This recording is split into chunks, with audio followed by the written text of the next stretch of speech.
Hi, everyone, and welcome to tonight's live chat. I've got a special guest with me, and I'd like to introduce Blake Shook to you. So, Blake is a commercial beekeeper, but a lot more than that as well. He's been beekeeping for quite a long time. I'll let him get into all the details and all that kind of stuff, but he sells beekeeping product. He does pollination, does a lot of education in the bee community, and I think has been a kind of a not a quiet, not so quiet individual. So, you're definitely all over the place, Blake, but, for as much as you've done, I don't see you as much on social media as I think you should be. So here you are, and I invited Blake a while ago, and it's been a busy season for everybody, and so we finally made it work. So, Blake, thanks for coming on. Hey man, thank you so much. I've been looking forward to this.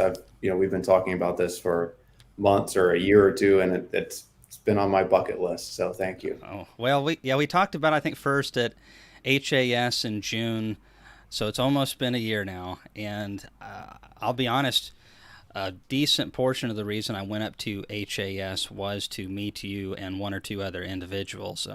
I wasn't speaking, and it's not common for me to go to a bee meeting where I'm not speaking at, just because we're all busy and stuff like that. And so I wanted to meet you in person and see if you would be someone that we'd like to have at Hive Life. So, spoiler alert, everybody, Blake is going to be at Hive Life 2024, and we'll be giving some presentations there. And there you can meet him in person, and throw a tomato or something at him, or Yeah, see if it whatever you lives up feel to the like. hype. Yeah, That's totally. right. Well, so Blake, tell us a little bit about yourself. I know the answers to this stuff, but I like people to get a little bit of a backstory. How did you get into beekeeping, and kind of from there, once you did, what made you want to get to the size that you're at, and how many hives, real quick, do you have? Yeah, so really good question. As far as the number of hives, it totally depends on the year. I mean, it can range anywhere from 10,000 middle of the winter all the way up to 25 to even 30,000 in the spring. Why I got up to that number, I think pure insanity. I don't have any other explanation for it. Some sort of mental disease. I Mm. think it's the bee brain, I think is what they call it. Um, yeah, I mean, how I got started, it was really so I've always loved the outdoors. I always loved agriculture. Mm-hmm. And when I was a kid, I had convinced my parents, I think I was 11. We lived out in the country, and I convinced them that I was going to start a chicken farm in their backyard.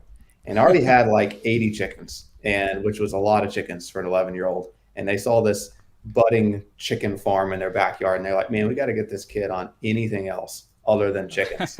So they, For they sure. start like getting me into like all these different clubs and associations and trying to broaden my horizons a little bit. And they signed me up for a youth program to get kids involved in beekeeping. Because as you know, Cayman, only about 4% of beekeepers are under 40 years old. So there's a huge problem in our industry with not enough young people in beekeeping. And so this Mm-hmm. local club was trying to start a youth program, get kids involved in beekeeping. And I won that when I was about 12. So 12 years old, they gave me a free beehive, a class, and I totally fell in love with beekeeping and just absolutely loved it. And started a bee farm in my parents' backyard instead of a chicken farm. I'm not sure which ended up being worse, bee farm or a chicken farm in their backyard, but I started the chicken farm, the bee farm, and just built a business through high school. About halfway through high school, realized, oh my goodness, people like buy honey from me. I can actually make money doing this hobby that I love, and so I really just caught swarms, made splits, bought a few nooks, and went up to.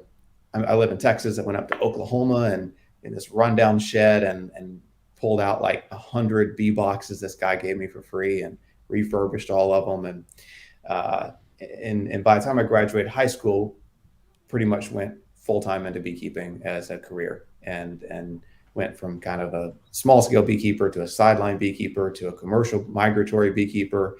And then over the past too many years since I've graduated high school, uh, you know, me and now an incredible team, we've built, pollination business, commercial beekeeping business, the bee supply, commercial bee supply, a number of businesses within the beekeeping world.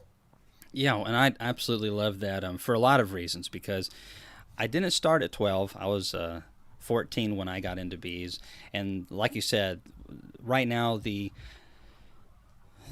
numbers aren't really super favorable when it comes to the age group. There's nothing wrong with having older beekeepers. You can learn a lot from 'em. Most of what I know has come from beekeepers that are quite a bit older than me, but we have to get young people involved, and it's important for a number of reasons. One, for the new things that we're going to need. There's always change and technology change. There's pest changes. We need young men and women who are coming in and being creative, discovering things, and bringing new energy into beekeeping. So that's one of the things that really got me excited about you. Is there's just not a lot of guys our age or gals that are putting all of their energy into beekeeping. And not only did you put it into beekeeping, like you said, you've created the bee supply, which is your standard equipment company where you sell everything basically that you could want in beekeeping, from grafting tools, hive tools, boxes, nucleus colonies. Do you guys do packages too? Sure do. Do packages as well. And of course, you have your super suit, and we'll get into that in a second. And then you also have commercial bee supply. So, commercial bee supply, explain to me a little bit how that differs from the bee supply. Yeah, it's pretty simple. I mean, so the bee supply started, I guess, 6 or 7 years ago now, and by accident. I mean, honestly, my dad was looking long term into retirement. My mom, the last kid, had moved out of the house, and she was like, "Man, I gotta do something uh, with all the kids gone. I need to do something with my time." And I said, "Hey, there's no bee supply company in the Dallas Fort Worth area where I live. Let's start a bee supply company and sell just to like local small scale beekeepers." And so we started it, and we're like, we'll get like, my dad will work there part time in the evenings, and mom can play with the grandkids while she's working the store. And like day one, there was like a line out the door, and we had to like go hire people, and it just kind of exploded on us. And and so our model with the bee supply is really catering to small scale beekeepers, and in a very specific, intentional way, and having branches on the edges of major metropolitan areas. So we've got three branches, and we're growing. We do a lot through e-commerce now, and we really target the small scale and sideline beekeeper.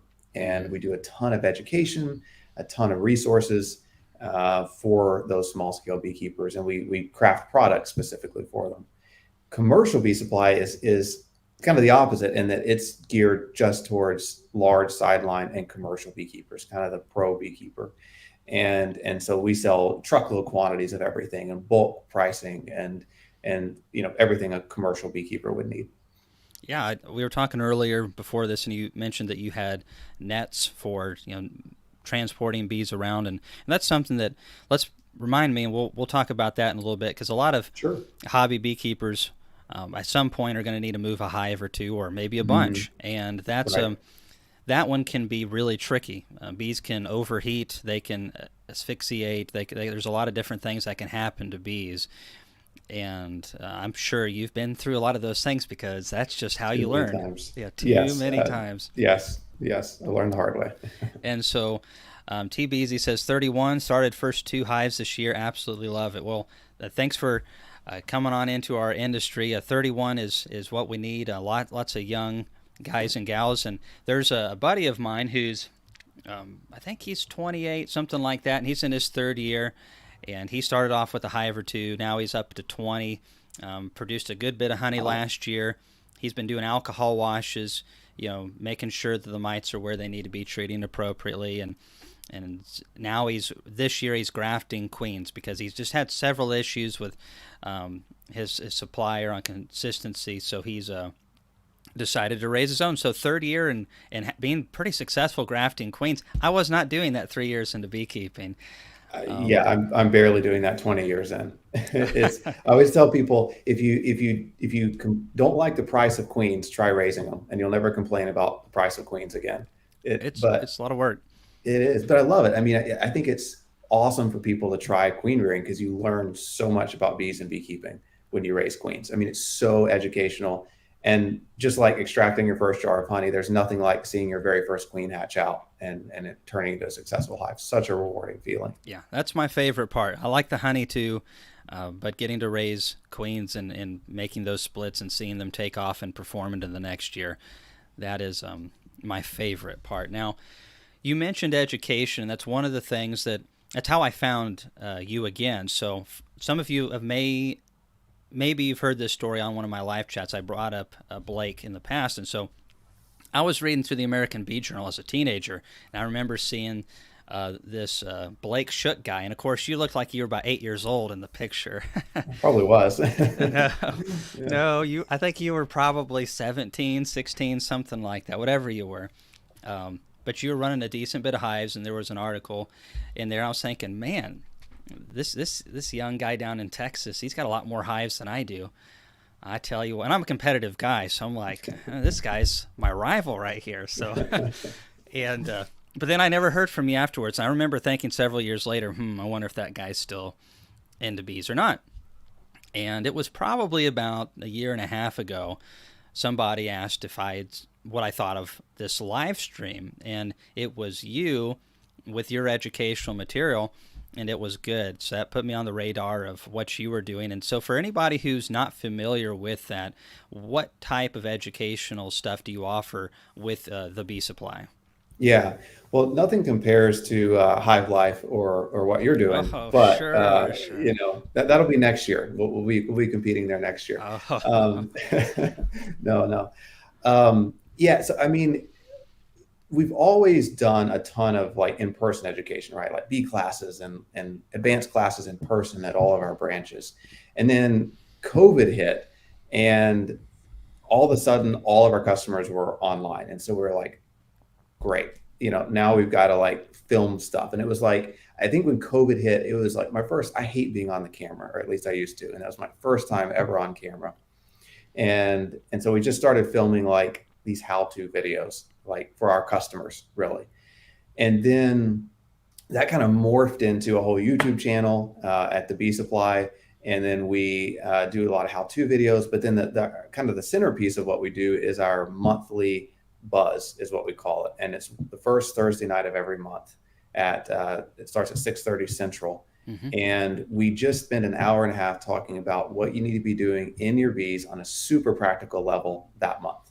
So it's awesome for small scale or young sideline beekeepers. If you're just looking for like ultra practical, that's really what we focus on. We don't get, I mean, you do a lot of practical, but we don't always get as advanced as you do sometimes. We just focus on like super, super practical. Here's what to do in your bees. Here's how to be a successful beekeeper on a small scale. And that's what all of our education is focused on. So we'll do like live in the bee yard, where we'll spend like 20 or 30 minutes out in the bee yard at the beginning of that live stream. Then we'll jump to a PowerPoint. We'll often have a guest speaker at the end. And so a lot of webinar style education. We have a lot of booklets, a huge blog on our website that's like anything you can imagine. Any question you could have, it's answered on the blog. Yeah, it's trying to be a resource. Yeah, well, I looked a lot of it over, and that's awesome. These newer beekeepers can, if they use these resources, can get access to decades of experience. And I know a lot of the stuff that you've learned has come from people who were professional beekeepers before you were, and you've absorbed that, and now you're sharing that down. And it's important for our industry. I have heard too many times beekeepers sometimes getting upset because you're helping people out. You're trying to help people keep their bees alive. You're trying to make things better, and they think that's going to be damaging to the industry. And I think that's really short-sighted. What do you think about helping people out, Blake? I mean, it seems to be Yeah. what you guys specialize in. Yeah, no, it's a really interesting question, because it's one I hear all the time, and it's tough because with the diversity of businesses, we're kind of playing to all sides, right? I mean, we're like, All the hats. commercial beekeepers are our clients, sideline beekeepers, small scale beekeepers. We also pack and sell a ton of honey. So I mean, we if you're a beekeeper of any scale, of any style, we're kind of working with you. And it's a common thing you hear, from commercial beekeepers, like, oh, we don't want so many small scalers in the industry. And then the small scale beekeepers can sometimes have a negative view. Oh, the big commercial guys are just hurting their bees. They're just hurting bees and They're hurting their ruining bees, everything. ruining everything.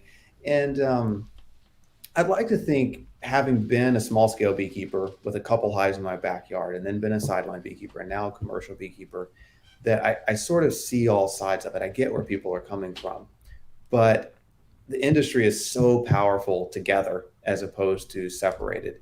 And small scale beekeepers are such an important part of our industry. They've brought so much attention to this industry. They do such a good job educating the general public on the importance of bees, the importance of buying American honey, the importance of supporting bees and beekeeping. And that all even helps legislatively. It's educating legislators so that our voice has grown exponentially as we've seen this boom in small scale beekeeping really over the past, really since 2006, 2007 is kind of when we really saw that boom starting around the time colony collapse disorder started hitting, is when Hmm. we saw that popularity boom. And so it's really given a much more amplified voice to beekeeping. And I think that's a very positive thing, and I think is a huge benefit. And I learn a lot from small scale beekeepers. I mean, it's we can all learn a lot from each other. And then the commercial guys, you know, they care in general so much about bees. I mean, from a financial standpoint, if they're not taking incredibly good care of their bees on every level, we can't make money. We lose our business. And so nobody takes care of bees, in my opinion, like commercial beekeepers. And we cringe when we kill a bee too. And 95% of commercial beekeepers that I know are commercial beekeepers because they love bees. I mean, they Hmm. have a story like mine of like they just fell in love with beekeeping, and out of that grew a business. You have And to. yeah, it's too You hard have to. otherwise. You're sweating your butt off in summer. You're freezing it off the other times of the years. You're getting rained on half the time. Working bees and weather when the bees don't appreciate your presence, and moving bees around the country. Nobody enjoys that. I No, mean, it's brutal. how many times have you loaded bees onto a semi and worked those crazy hours and thought, man, I wish we could do this every month. Oh man, it's so hard. I love a friend of mine that I believe in a lot of small scale beekeepers have probably heard of the Hackenbergs, Mm. and you've got David Hackenberg is kind of the patriarch of the family, and then Davy is his son. And I love, many years ago, I heard Davy say something when I was a sideline beekeeper, and he said something to the effect of, if I have to pull wet socks back onto my feet one more time, I'm just going to go crazy. And I remember thinking, what does he mean by that? And then you work bees in the pouring down rain all night long. You sleep like 1 hour and have to get back up and do it again. And your socks are still wet from the night before. And you got to pull on those wet socks and go back out and work another 24 hours. And I was like, yeah, I know what you mean. It's awful to pull wet socks back on. And it's got its Uh, benefits too. But yeah, those long hours, those working all night, it's tough. It's a tough business.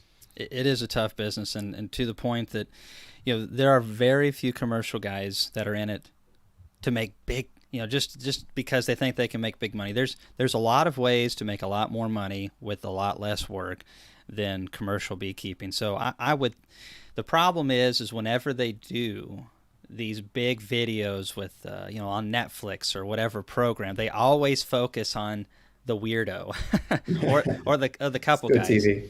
it's Yeah. it's good TV, and so they don't get the Blake Shooks, they don't get the Bob Bennies, they don't get the guys who love it and are very respectful of the art of beekeeping and the industry, and of course the bees themselves. They get some crackpot, and they put him on there because it's TV, and so I really think that commercial beekeepers are by and large looked with in a very poor light because it gets people to click stuff and it sells videos, but it's a lot of work, and it has to be done, and there's not an easy solution to this. I mean, what if you yanked all the honeybees out of pollination? What would that do to the food prices, Blake?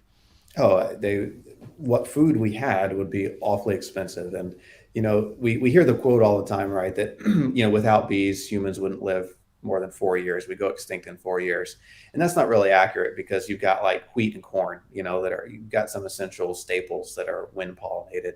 Sure. But what I do think is true is without bees, you lose all the fun food. Hmm. You lose the variety, the flavor, the beauty of food is really what you lose. That's what the bees are pollinating, and you're left with really, really boring, bland food. And so, yeah, the bees kind of bring the color into food. So yeah, we you might survive, but it wouldn't be much fun. It wouldn't be much fun. And then on top of that, the bees really impact reproduction of so many things. And I just think that oftentimes we get so focused on honey and various other things, we don't think about the impacts. And here around my dad's place, I've kept bees 21 years now Mm. in that location, and we don't have agriculture here, so it's just hills and valleys, very small valleys. And so because of that, there's a lot of weeds, a lot of native plants, and you can see what the bees have preferred over 21 years. I can, because those plants definitely have flourished in those areas, and there's more of them than there was 21 years ago because the bees have made the seeds so much more successful and healthier. And consequently, we see a lot more finches and various other things that eat those seeds. And bees are something that really help increase habitat, and help things be better. So, commercial guys Absolutely. know a lot about that stuff. And I kind of got segued there for a little bit. I got to say a big thanks to Steve Chubb. He's supported us for quite a while now. And Steve, we really appreciate you. I hope you're doing good and you're having a good beekeeping season. If you have any questions, leave them down below. We're going to get to some more questions for Blake. If you got any specific ones, keep them in your hat or your pocket, wherever you're going to stick them. We're going to ask a few more questions of Blake, and then we're going to kind of open up the floor here in just a little bit. So you got the commercial bee supply, you have the bee supply. So you offer everything from hive tools all the way to commercial pumps and nets for hauling semi loads of bees, all these different things.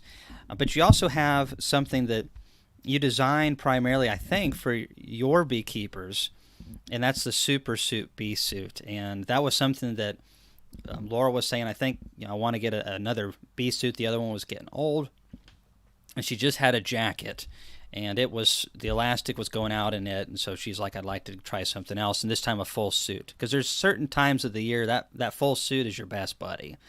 And I like those days where you can just throw the veil on and then you're good.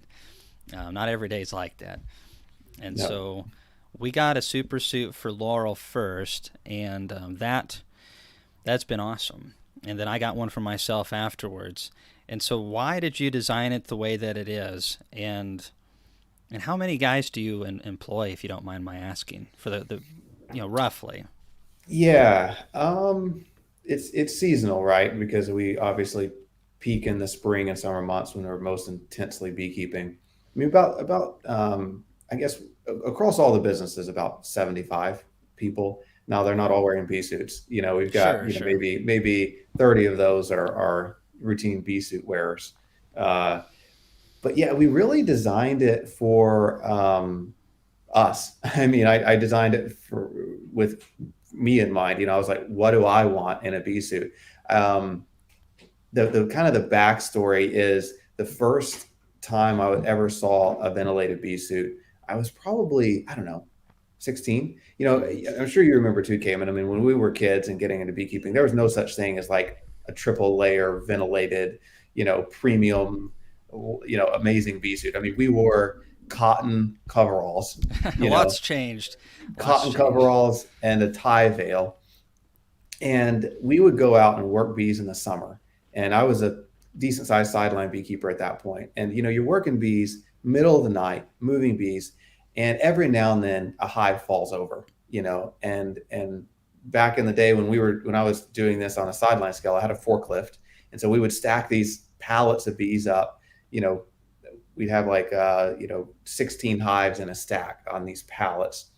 And the worst case scenario is when the stack accidentally falls over. You get an inexperienced forklift driver and they knock the entire stack of like 16 hives over in the middle of the night, hot and humid. So Mm. you've got to dive in there and like fix it all, stack up all the boxes again by hand. And I mean, it wouldn't be uncommon to come away with like 100 bee stings. Very normal with those cotton suits. You know, you're sweating through it. Oh yeah. And a buddy of mine found this like newfangled, like ventilated bee suit. We were giving him such a hard time. Like, what a wimp. You know, what are you wearing out there in the bee yard? You know, this little ventilated suit. You can't handle the heat. And it was like a single layer or double layer ventilated suit, like one of the earliest ones. Anyway, the stack of bees falls over. We're all getting stung like 100 times. We get through, set all the bees up right. We kind of walk away and they're like, hey, how many stings did you get? And I'm like, oh, 80 something. And how many did you get? 90. The guy at the ventilated suit, I'm like, how many stings did you get? And he was like, none.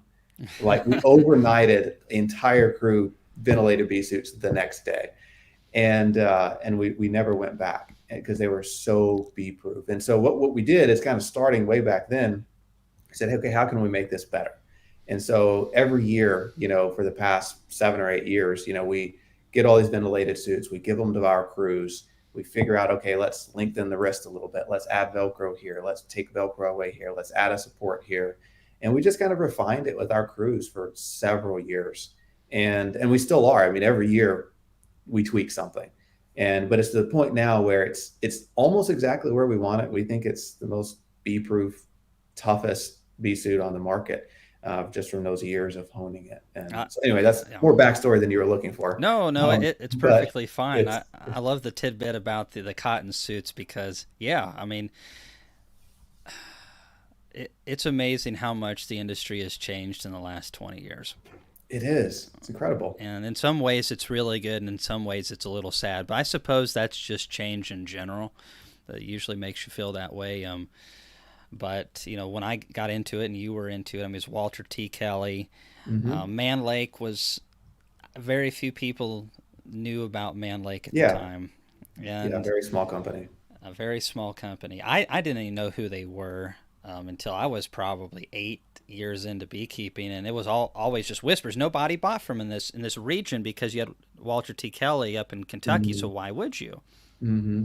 And it was either Kelly's or Dayton, and almost Right. everybody was Kelly's around here. And of course, at that time, I went to the shop and they were sewing all the bee suits there, like you said, the classic cotton and the tie downs.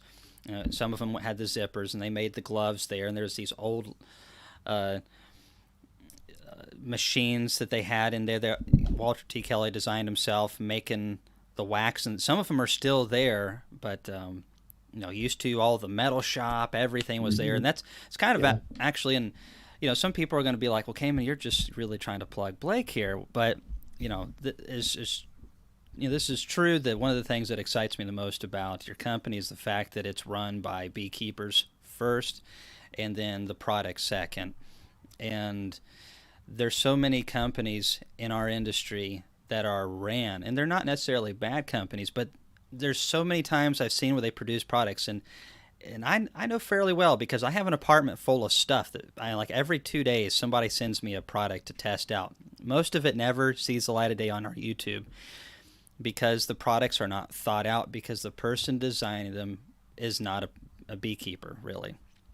Some of them aren't beekeepers at all, or some of them have only been in, they've only kept a couple of hives, and there's nothing wrong with that, but you haven't tested enough stuff out yet, really.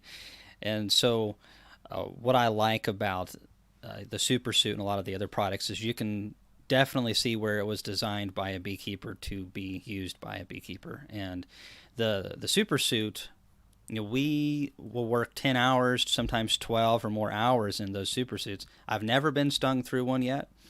It's I can wear my shorts, and so I prefer just to get the whole suit because wearing shorts underneath it, I feel like I'm cooler than wearing a jacket with pants, and I don't have to really worry about anything.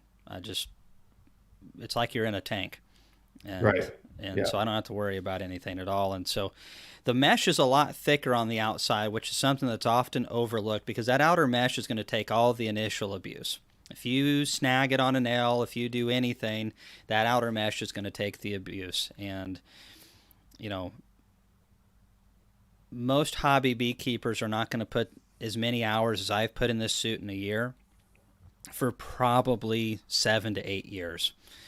And so I feel like if I can get a year and the thing looks like it's not even wore at all, then I feel like a hobby beekeeper could probably, with good care, maybe get a decade out of that thing. I don't know.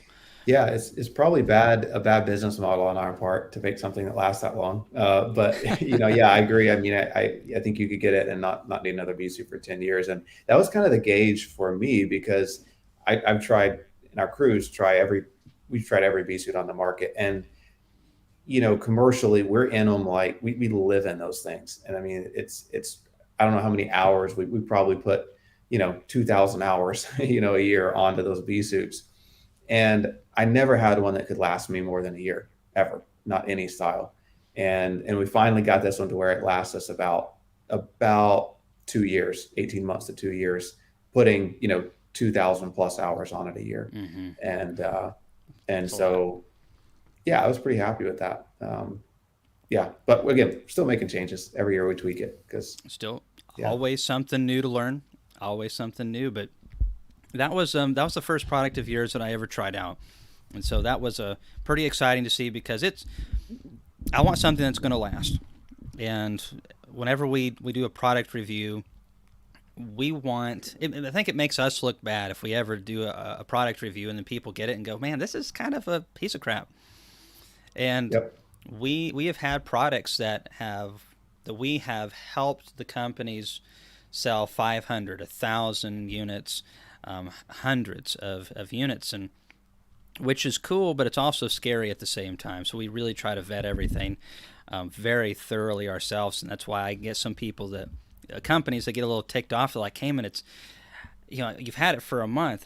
How much longer until you're gonna do a video?" I'm like, "Dude, I haven't a month. I haven't broke it in yet. We still got some time to test this sucker out. It's gonna be a while." yeah, Um, yeah. or I'm like, "You don't really want me to do a video on this, buddy." So Oh, that's one of the new fun things about YouTube I've discovered is no matter what I do, someone's upset.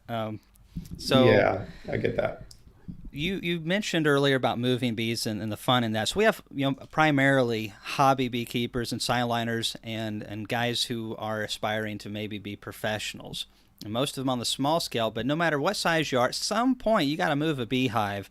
So from someone who has moved thousands and thousands of beehives, what are some of the things to watch out for? Maybe a tip or trick, time of the day. What do you need to watch out for? Yeah, there's a lot going into that, depending on if you're moving it, 10 feet, or if you're moving it, putting it in your car and you're moving it a long distance. If you're moving it 10 feet, then pick it up and move it 10 feet. Do it in the evening, ideally, suit up fully, smoke the hive, get the bees to go in, get some help. Don't try to lift it yourself. Dollies are great. Have somebody help you lift it onto a dolly, roll it 10 feet, set it back up. You're good to go. If you're moving, winter's awesome time to move bees. It's so It's a much great better to time. move bees in the winter if it's chilly, but still suit up. I mean, you'd be surprised how quickly bees can come boiling out of a hive at 30 degrees if it's a good strong hive. So don't ever get lazy when you're moving bees. Suit up fully. If you're putting bees in a car, things get a lot more complicated really fast. No matter if you're moving two hives or 2,000, the key is ventilation, ventilation, ventilation. I can't overstate the risks if you have a really strong hive at cooking them. If you don't have proper ventilation in a wind moving in the back of a truck or air conditioner cranked down low in a car, the last thing you want to do is seal up the entrance of a hive, cover it in a blanket tight on 100-degree day, and dry for 4 or 5 hours. So some creative things I've seen people do is, if you're moving a hive, is put a bunch of ice packs around it. That helps. My favorite thing to do if I'm just moving a couple hives is use a screen, some sort of moving screen in the entrance so the bees can still get ventilation. Use a screen bottom board because that gives the bees a ton of ventilation. So screen bottom board, moving screen in the entrance. And then instead of, covering the whole hive in a sheet, cover it in a net. So get like a nook net if you're moving a nook. Laundry bags work really well. I think I should know our products better. I think we even sell like a net that can go over the entire, like a double deep hive, and you seal it up with a drawstring. But a laundry bag works too. Something that can go over the entire hive that's netting that still gives the bees ventilation. Crank the AC down as low as you can, or if you're in the back of a pickup, keep rolling. Don't Hmm. stop for 30 minutes and eat lunch. Keep that airflow rolling, and then as soon as you get your bees home, unload them, open the entrance up, and stand back. And then, in your car, have your bee veil on or nearby in case something falls over back there and everything goes crazy. We've had customers show up to pick up bees, and they just throw them in the back of their car with a bunch of kids in their car. And I think we had this one person that even they brought a mosquito net, and they put the mosquito net over the car seat, but didn't seal up the bees. So they're like, yeah, if they get out, then at least the kid's safe. And it's like, okay, well, appreciate the mosquito netting, but it's a better idea to seal up the beehive and don't bring kids in the car when you're moving bees. Prepare for the worst. Um, For sure. You know, so the heat and ventilation is a big one, and people don't realize that heat can mean 70 degrees Fahrenheit yeah, to a big colony. I mean, if they're even like with those nuke boxes like a Jester or any of them that have the ventilation in them, when you have a strong colony in there, they're all the foragers are trying to get out. They're blocking a lot of those entrances up, and bees are hot. What are they, about 102 degrees Fahrenheit, if I remember correctly, as a internal body temperature. They're warm natured. I'm pretty sure it's 102, but I could be wrong. Um, but that's a lot of heat, and it's got to go somewhere. And there was a post, I think, in the commercial bee group this year where somebody loaded up a bunch of nukes in the back of yeah, saw that. it was a box truck, and they asphyxiated, and maybe overheated too. It doesn't. I would rather move bees at 30 degrees Fahrenheit than to move them at 70 degrees. Totally. And something people don't often, we kind of panic right when the cold front comes through and we're worried about our bees in the cold. Heat is way worse on bees in pretty much every circumstance than the cold.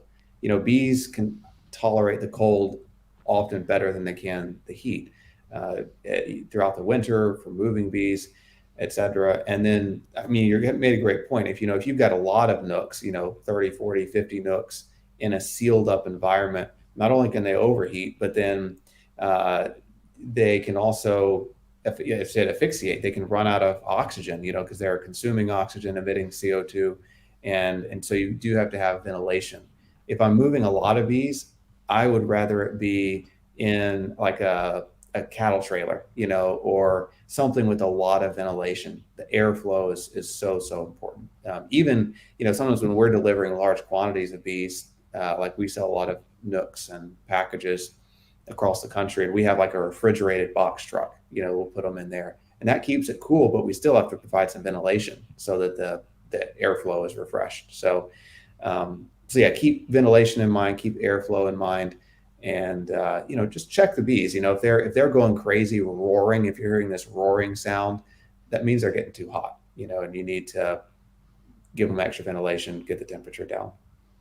Do you ever, on those really hot trips, do you ever hose the bees down during a stop or anything like that to give them a little water or anything like that? Yeah, absolutely. Like if we're moving semi loads of bees, then yeah, stopping every couple hours or well, really every day, every evening, and just soaking the entire load with water really helps. Gives the bees a drink, cools them down a little bit, keeps them from getting dehydrated. And even on a small scale, I've seen people, some creative things I've seen is if you've got like a double deep hive that's just really, really strong.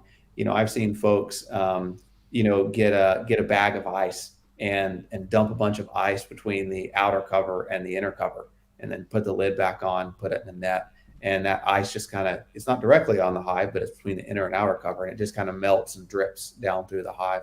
Not a bad idea. I mean, it helps keep them cool. Yeah, well, it's interesting because I think a lot of people would freak out about that much moisture getting into the hive, which I've had several, well, over the years, I've had several hives that have gotten rained in.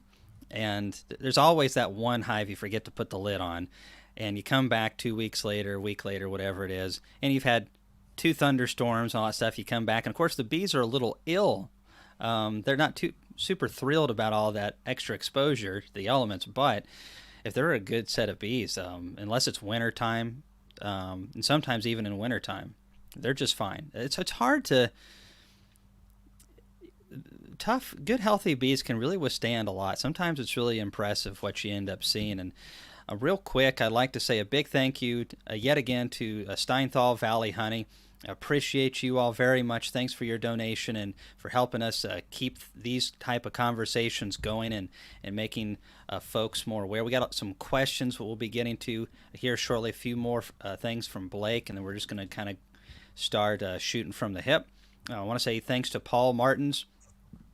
Thank you so much for donating to our YouTube channel. It's again, it's so refreshing to see that there are beekeepers out there that care about the little guy. Thank you. And again, that's what attracted me to Blake and his team. I've met several of the people that work for you. I've liked all of them. You have a really good team. Of course, met your dad as well, and you got some family in the business. How many people in your family are working with the bee supply or the beekeeping side of the business? Yeah, I guess I've got two brothers that work full time in the business, and then both my parents. So four of us that yeah are full time in the business. Yeah. Awesome, awesome. So, kind of got the family business thing going, but again, what made Walter T. Kelly really what made Man Lake special and Dayton back in the day, and in any company, is always when you get that perfect marriage of, all right, we want to go out there and create a business to serve these needs in the industrial side of the industry. We want to create products, but we also are beekeepers ourselves. We understand what beekeepers need, and we also appreciate their feedback.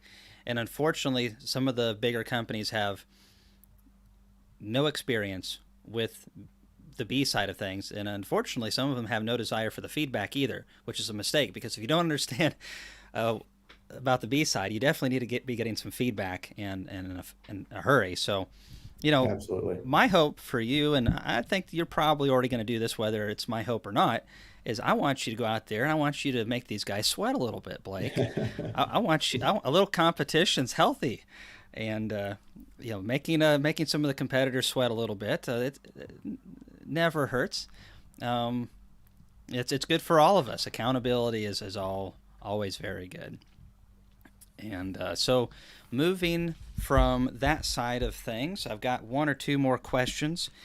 I was talking to you the other day, and we were discussing some logistics for getting this done. And you mentioned that you guys have the Apis Biologics, the Canadian rocket fuel, as I like to call it, because Apis sounds like everything else in this industry. So the rocket fuel, you guys have that in bags, but you also are mixing that with Global. So people who order the Global can get that from you guys?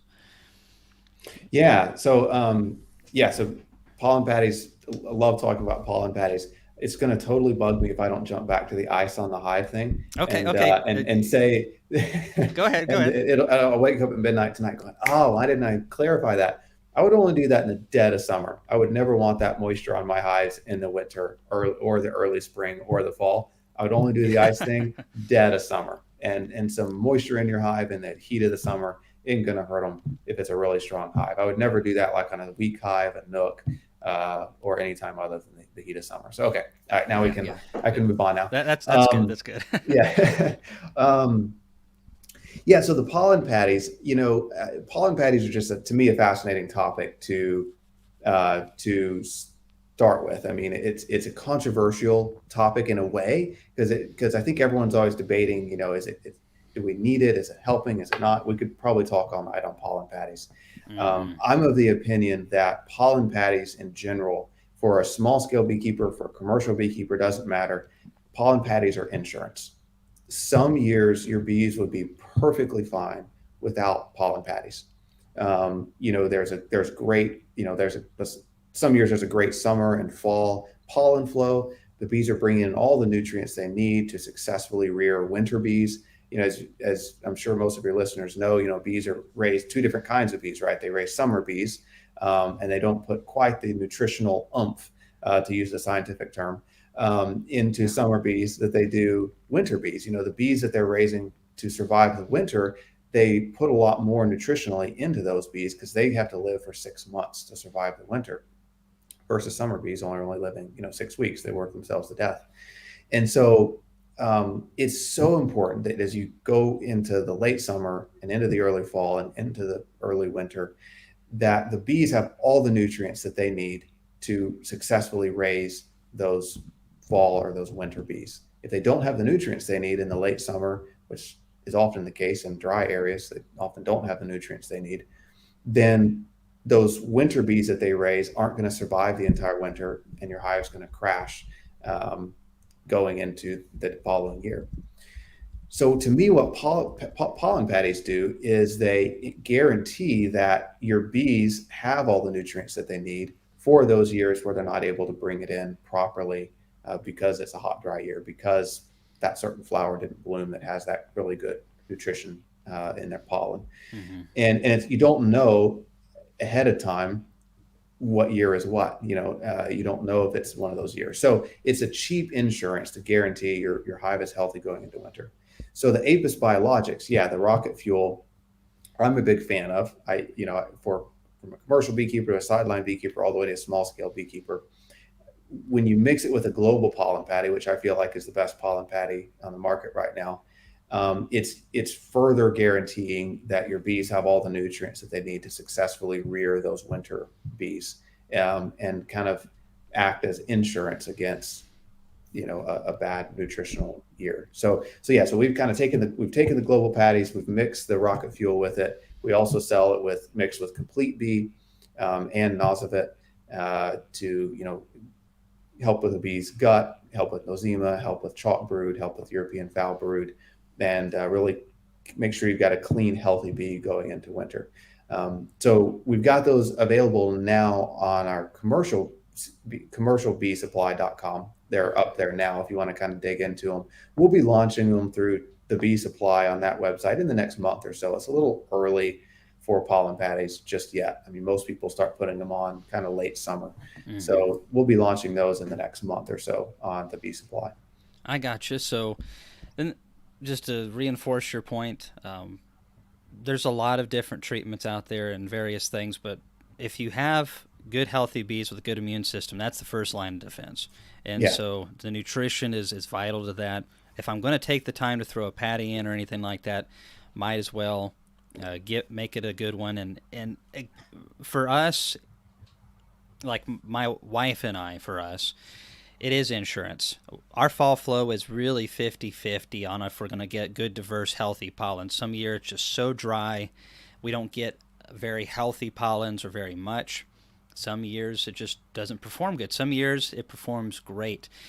And I want my bees going into the fall flow really robust, because if they have a bigger population of bees, they can forage more of the real stuff. So I actually feel like feeding some of this quote unquote unnatural stuff actually gives me more of the natural stuff going into winter. I feel like the artificial stuff gives me more of the real stuff.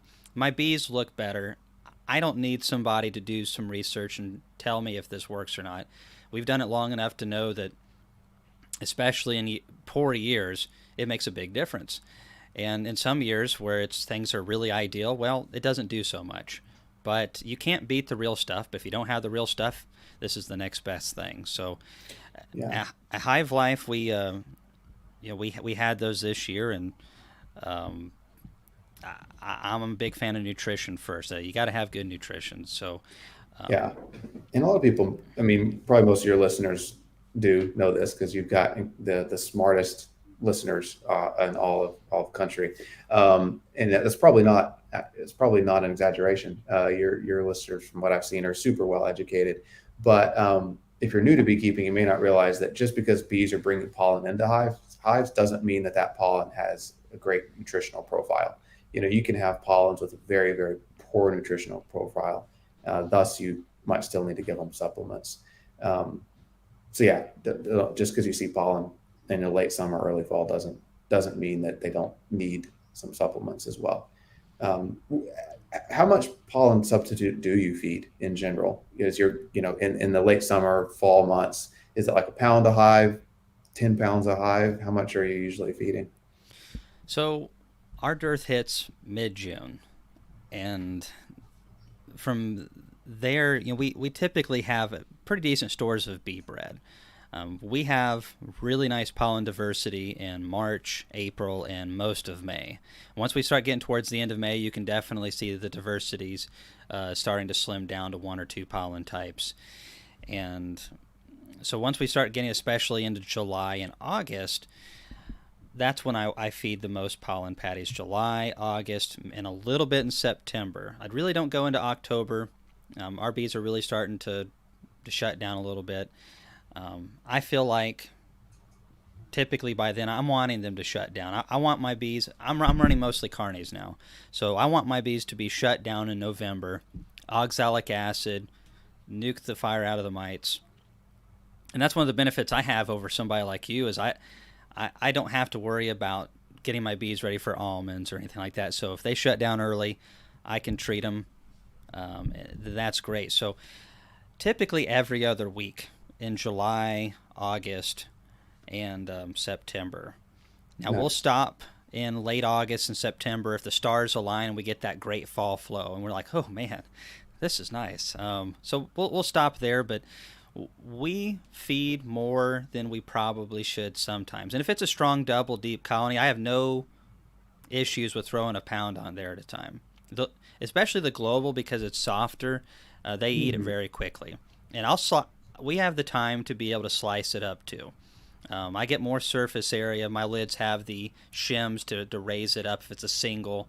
The bees can patrol it better with the small hive beetles. And that's a question I've got for you now. Is well, to answer your question, probably 5 to 6 pounds per hive. Um, July, August, early September. In a bad year, maybe as much as 8 pounds. And I had to make splits with my bees in August last year. Just had to. We'd split them in June, right down the middle, and we just fed them. But we gave them new queens. We nuked the mites at the same time, and then we just fed the fire out of them, both liquid and pollen patties. Went into August, and I'm like, holy crap. These doubles are just too strong. We're going to have to split them. It's a good problem to have. And but we have a saying: great queens, dead mites, and good nutrition. And we feel like that's the fundamentals upon where we begin a successful bee operation. And then beyond those things, yes, there's other details like swarm prevention and various other things. But if we can conquer those three things, we're well on our way to having some bees that are live the next year. And maybe we'll send them all into the trees, but we'll have some bees. Totally And agree. so when it comes to small hive beetles, you're down there in the south, but you go up to North Dakota too. So, but you got to have some small hive beetles at certain times of the year, I'd imagine. So, how do you guys deal with that, or is it not that big of a problem? Yeah, I mean, for us, small, and it can be geography dependent to an extent, but for us, it's small hive beetles are a lot like the wax moth. They're kind of the buzzers or the vultures of the bee industry. They don't really kill a hive, but they'll come make a mess of a hive that is being killed or weakened by something else. So for us, it's all about prevention. It's keeping a strong, healthy hive that doesn't have an excessive amount of space, so that the bees can control those small hive beetles. And like you said, not overloading, not creating an environment that's really going to welcome a small hive beetle. So not doing things like overloading with pollen patties. If it's a hive, my rule of thumb is if it's a deep box full of bees or more, they can handle a pound at a time. If it's less than a deep box full of bees, I'm going to tear that 1 pound patty in half. I want them to completely eat that pollen patty in 7 to 10 days. Longer than that, and you're really going to risk getting small hive beetle larvae developing in there. So don't create an environment that welcomes them. Don't mix pollen substitute powder with syrup and feed it in a slurry in a feeder. That's like a buffet for small hive beetles. You know, um, Like a frame feeder, yeah. yeah, yeah, It's a huge mess. You try it once, and yeah. that's all you need to do. Just once. And so So, but I haven't had small hive beetles straight up kill a hive in a very long time. I've seen it happen, but it's unusual. Typically, a good, strong, healthy hive can defend itself against small hive beetles. Um, Now, small hive beetle traps aren't a bad idea, especially if you're in the southeast, right along the Gulf Coast. They can be more of a problem, and so having small hive beetle traps are not a bad idea. The traps that fit between the frames are good. If I Yes, I love those, and I recommend diatomaceous earth in them. Had it, So, man. We didn't even practice, and you had one right there. That's well, pretty I'm impressive. just that good, and that humble too. I'm pretty proud of that humility. Um, so this right here is really nice because you can clean it out. And the Mhm. diatomaceous earth, we tested it out in a video. I think it was 2 years ago, and we did it between the oil, the typical old-fashioned way of doing it, and the diatomaceous earth. And I found that the diatomaceous earth performed just as good as the oil, except that I don't have rancid oil to contend with. I don't have to pour it in there. And one of the things that we tried last year in a video, we had oil, but we put pollen patties in one of these with the oil, and boy, that just pulled those beetles right in. And that's something that I think that, excuse me, might be something advantageous. It's hard when you're running 10,000 hives. You just can't do all the extra stuff that you'd like to be able to do. You just cannot do it. Yeah. Not enough time in the day. But for that's one of the advantages of being a small scale beekeeper is you can alleviate more stress from your bees, and do some of the cooler things because you have the time. And throwing a little bit of pollen patty in there really pulls them in. Cayman needs a shirt. I'm the most humble person I know. Oh, I Gosh, love that. that coming That's from good. someone That's coming from good. someone from Texas. Um, Oh, hey, Texas. hey, hey, everything's bigger in Texas, they say. I mean, we are the Um, best state, so speaking of well, humility. wrong T state. Um, but yeah, so someone brought up something earlier about Texas bee supply, and so that's what you've been called for years. And this year, 2023, you guys rebranded as the bee supply because Right. I think probably on the premise that a lot of people are like, well, this is mostly focused for Texas beekeepers, but really you had offerings for everybody in the U.S. And do you guys ship out of the U.S.? Oh yeah, absolutely. And that's really one of the biggest reasons we switched it. I mean, we like the acronym TBS and the bee supply and Texas bee supply. We kept the acronym. Makes it a little easier transition. But yeah, after COVID, our e-commerce business exploded. And so, that's one of the biggest components of our business is selling online. And we didn't want to just be seen as just a local bee supply company, even though a lot of our customers are still in the South. But yeah, we ship nationwide. Oh, yeah. Well, um, and that's one of the things that has confused a few people is like, I thought it was Texas bee supply. I'm like, nope, but It was. Yeah. everyone's getting it. Everyone's getting it. So Yeah. this is a Yeah. question from Spirit of Toad. Does Cayman depend on goldenrod? I bet he feeds instead. I don't depend on goldenrod. Last year it started coming in good. We had 5 good days of goldenrod, and then that was it. We got some cool weather that blew through. It dropped down into the 40s at night, got up into the low 60s, and nectar just doesn't flow super good with temperatures like that. It just really cooled down, and the stars have to align for certain plants to perform, and every year's a little bit different. The problem with the fall flow where we're at, we have a lot of it. Let me tell you, we don't have fields of corn and soy. We have hillsides and pastures, and there's just wild stuff growing everywhere. So we have a lot more wild plant diversity than the majority of people. And Tennessee is number 2 on the flora and fauna. So we have pretty darn good diversity. But that doesn't mean jack if the weather does not work out, and it's either too dry, it's too cold, it's too hot. There's a nature likes to spice things up a little bit, and so no, we don't count on the fall flow, and the reason because there's not as much diversity, and most everything in fall is very shallow rooted, which means it's a lot more sensitive. In spring, we're going to have maples that are digging down 20 feet into the soil, 30, 40 feet in the soil. They're a lot more consistent when it comes to pollen production. We have tulip poplars, they're digging way down. We have a lot more diversity in spring, a lot bigger and stronger plants. In fall, it's just a handful, very shallow rooted. And so, no, we don't count on it all. And some people again have issues with the artificial stuff. I liken it to if there's a food shortage and I have to feed my kids hot dogs and chips for a month. That's going to keep them a lot healthier than making them fast for 30 days.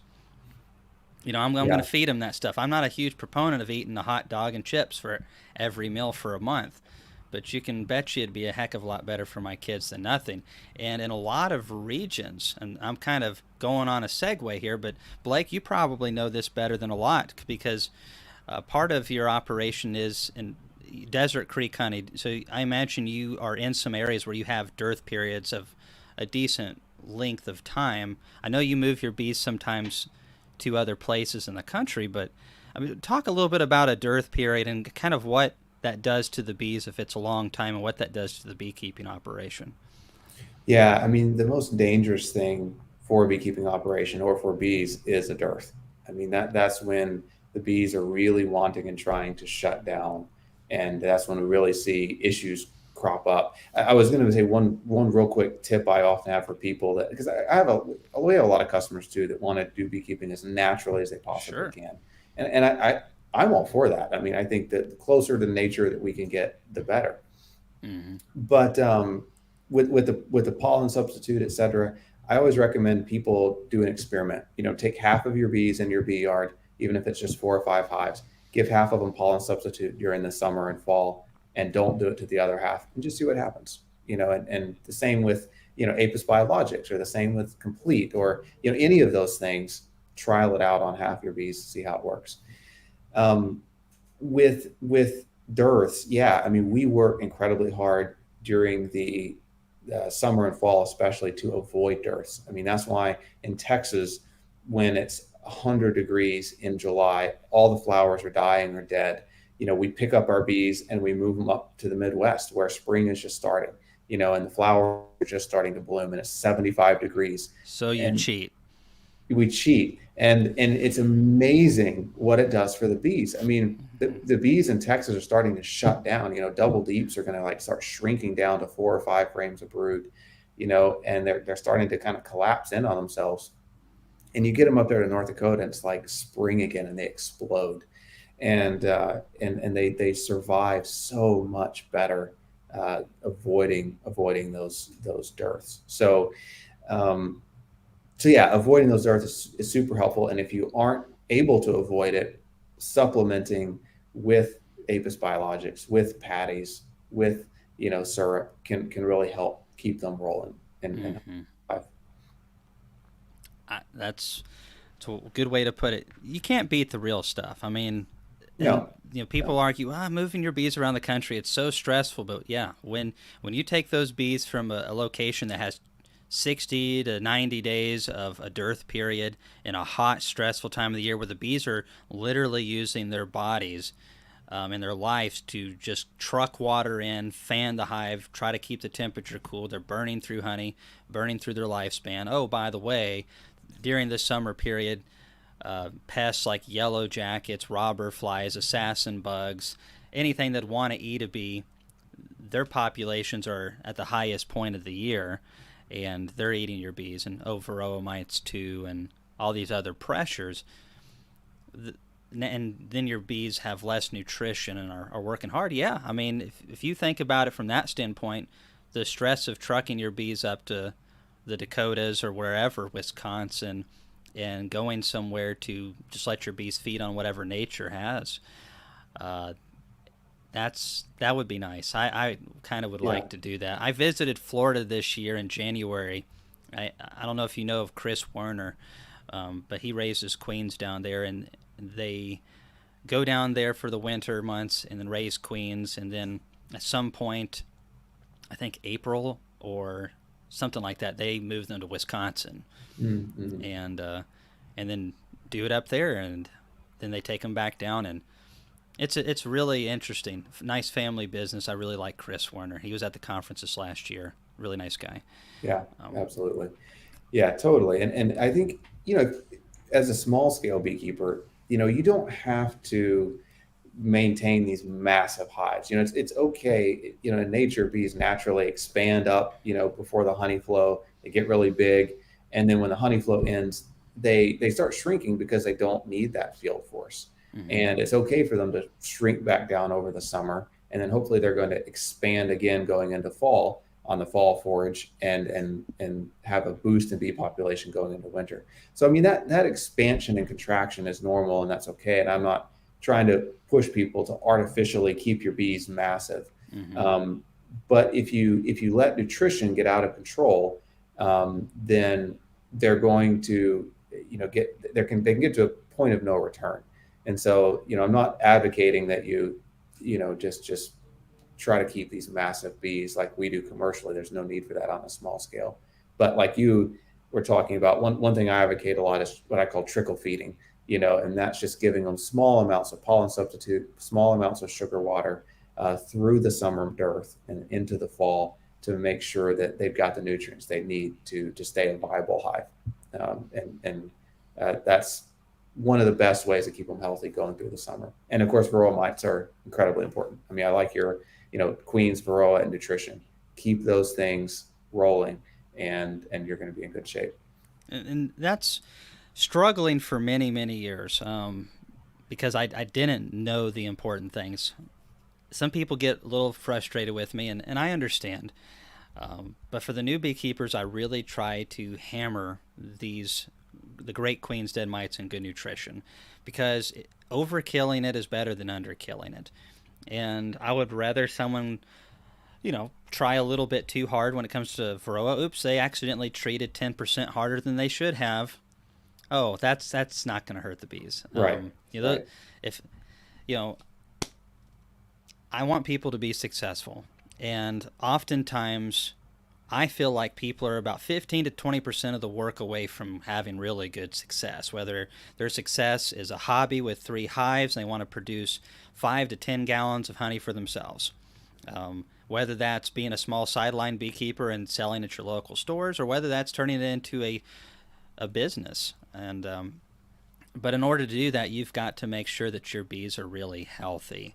And not every year is the same. I've never seen 2 years identical. And so I always plan to overkill, and that has served me extremely good. Um, I got a question here. Cayman, did you make those August queens? We're by them. So that last year when we had to make those splits, I mean, what had happened is we combined those 3 things, and we pull the honey in June, and we try to, as quick as possible, split the bees. Splitting them does a couple different things. First of all, we get some new queens in there. Young queens like to lay. And also, we make a little bit of a brood break there, and we treat. And so we're crushing the mites, resetting those.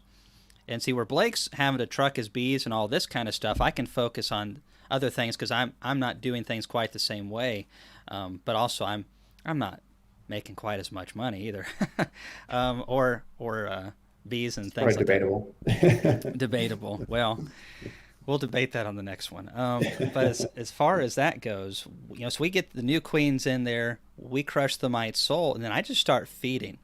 And it doesn't mean we have to just feed every single day. They're not being fed every day, but we'll come through, and we'll always make sure that each hive has no less than 21 pounds of food, which is about 3 deep combs. And this isn't a nucleus colony we're talking about. This is something that's at least 10 frames or stronger that has this much food. These bees never need to go, oh man, we need to hold back from feeding this young brood because we just don't know what the conditions are going to be like, and so they're not going to live as long.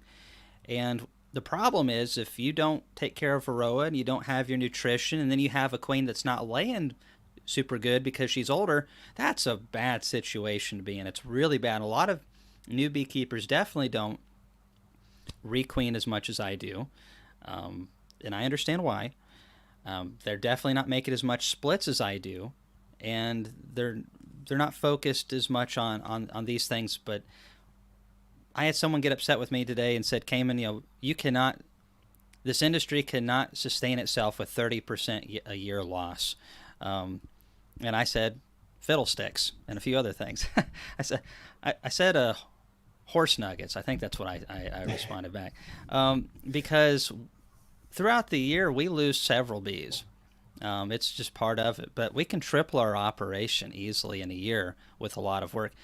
How much do you think you can not grow your operation, not triple, but if you were just focused on growing your operation, Blake, how many times do you think you can split a hive with good management in a year? If it's coming out of the winter, it's a double deep at the beginning of a honey flow. Yeah, I mean, I agree with you. I mean, I think the average annual loss rate right now is, it varies a little bit every year, but it's in the low 40s. 42 to 44% is the average annual loss rate, and Mm-hmm. that's, believe it or not, somewhat sustainable. I mean, it hurts bad, but what matters is what that 60 something percent that you have left, what quality that is. If you've got a 45% loss rate and everything else looks like garbage, okay, you're in really big trouble. But if you've got a 40% loss rate and 60% that are left are awesome, you split that 60% in half, you split them all once, and you're back to 120% of what you were the previous year. So you can recoup those losses if what you have is healthy. And so I always tell people, spare no expense on healthy hives to keep them healthy, and don't put any effort or expense into junky hives. Just move on. Take your losses and move on, but keep, 50 really great hives will make more honey than 100 or 200 mediocre hives. So focus on quality, rather than quantity. And that's a lesson I had to learn the hard way, because for years I just was numbers, numbers, numbers, numbers, and was running mediocre bees and never made money. And it was when I stopped focusing on numbers and started focusing on quality, that's when things started working. But to answer your question, the number of times you can split, I mean, a lot. I mean, there were years when I was getting started that I would go and based on the example of good bees versus a lot of bees, I'm killing myself with this example. But there were some years where I would take, a hive that had 10 frames of brood, and I would split it 5 ways. I would make 5 hives with 2 frames of brood in each in the early spring, late March, grow all those up, and then split them all again, in May or early June. And I mean, you can go from 10 hives to 100 hives from those 10 really fast if those original 10 are awesome, awesome bees. My opinion is, for most of the South, it is tough to split after the 4th of July and be Yeah. successful at it. It's just tough. Everything in those bees' bodies wants to shut down. The two caveats I've had that help are Complete Bee and Apis Biologics mixed with global pollen patties seems to help them continue to grow through the summer months more than they otherwise would. Other than that, it's just tough to get bees to grow after the 4th of July. So It I try to is. wrap up splits before then. But I mean, you can grow exponentially. Uh, you aren't going to make a honey crop. And so you're going to get numbers up. You aren't going to make a honey crop. And the most expensive part of growing a bee business is the infrastructure, not the bees.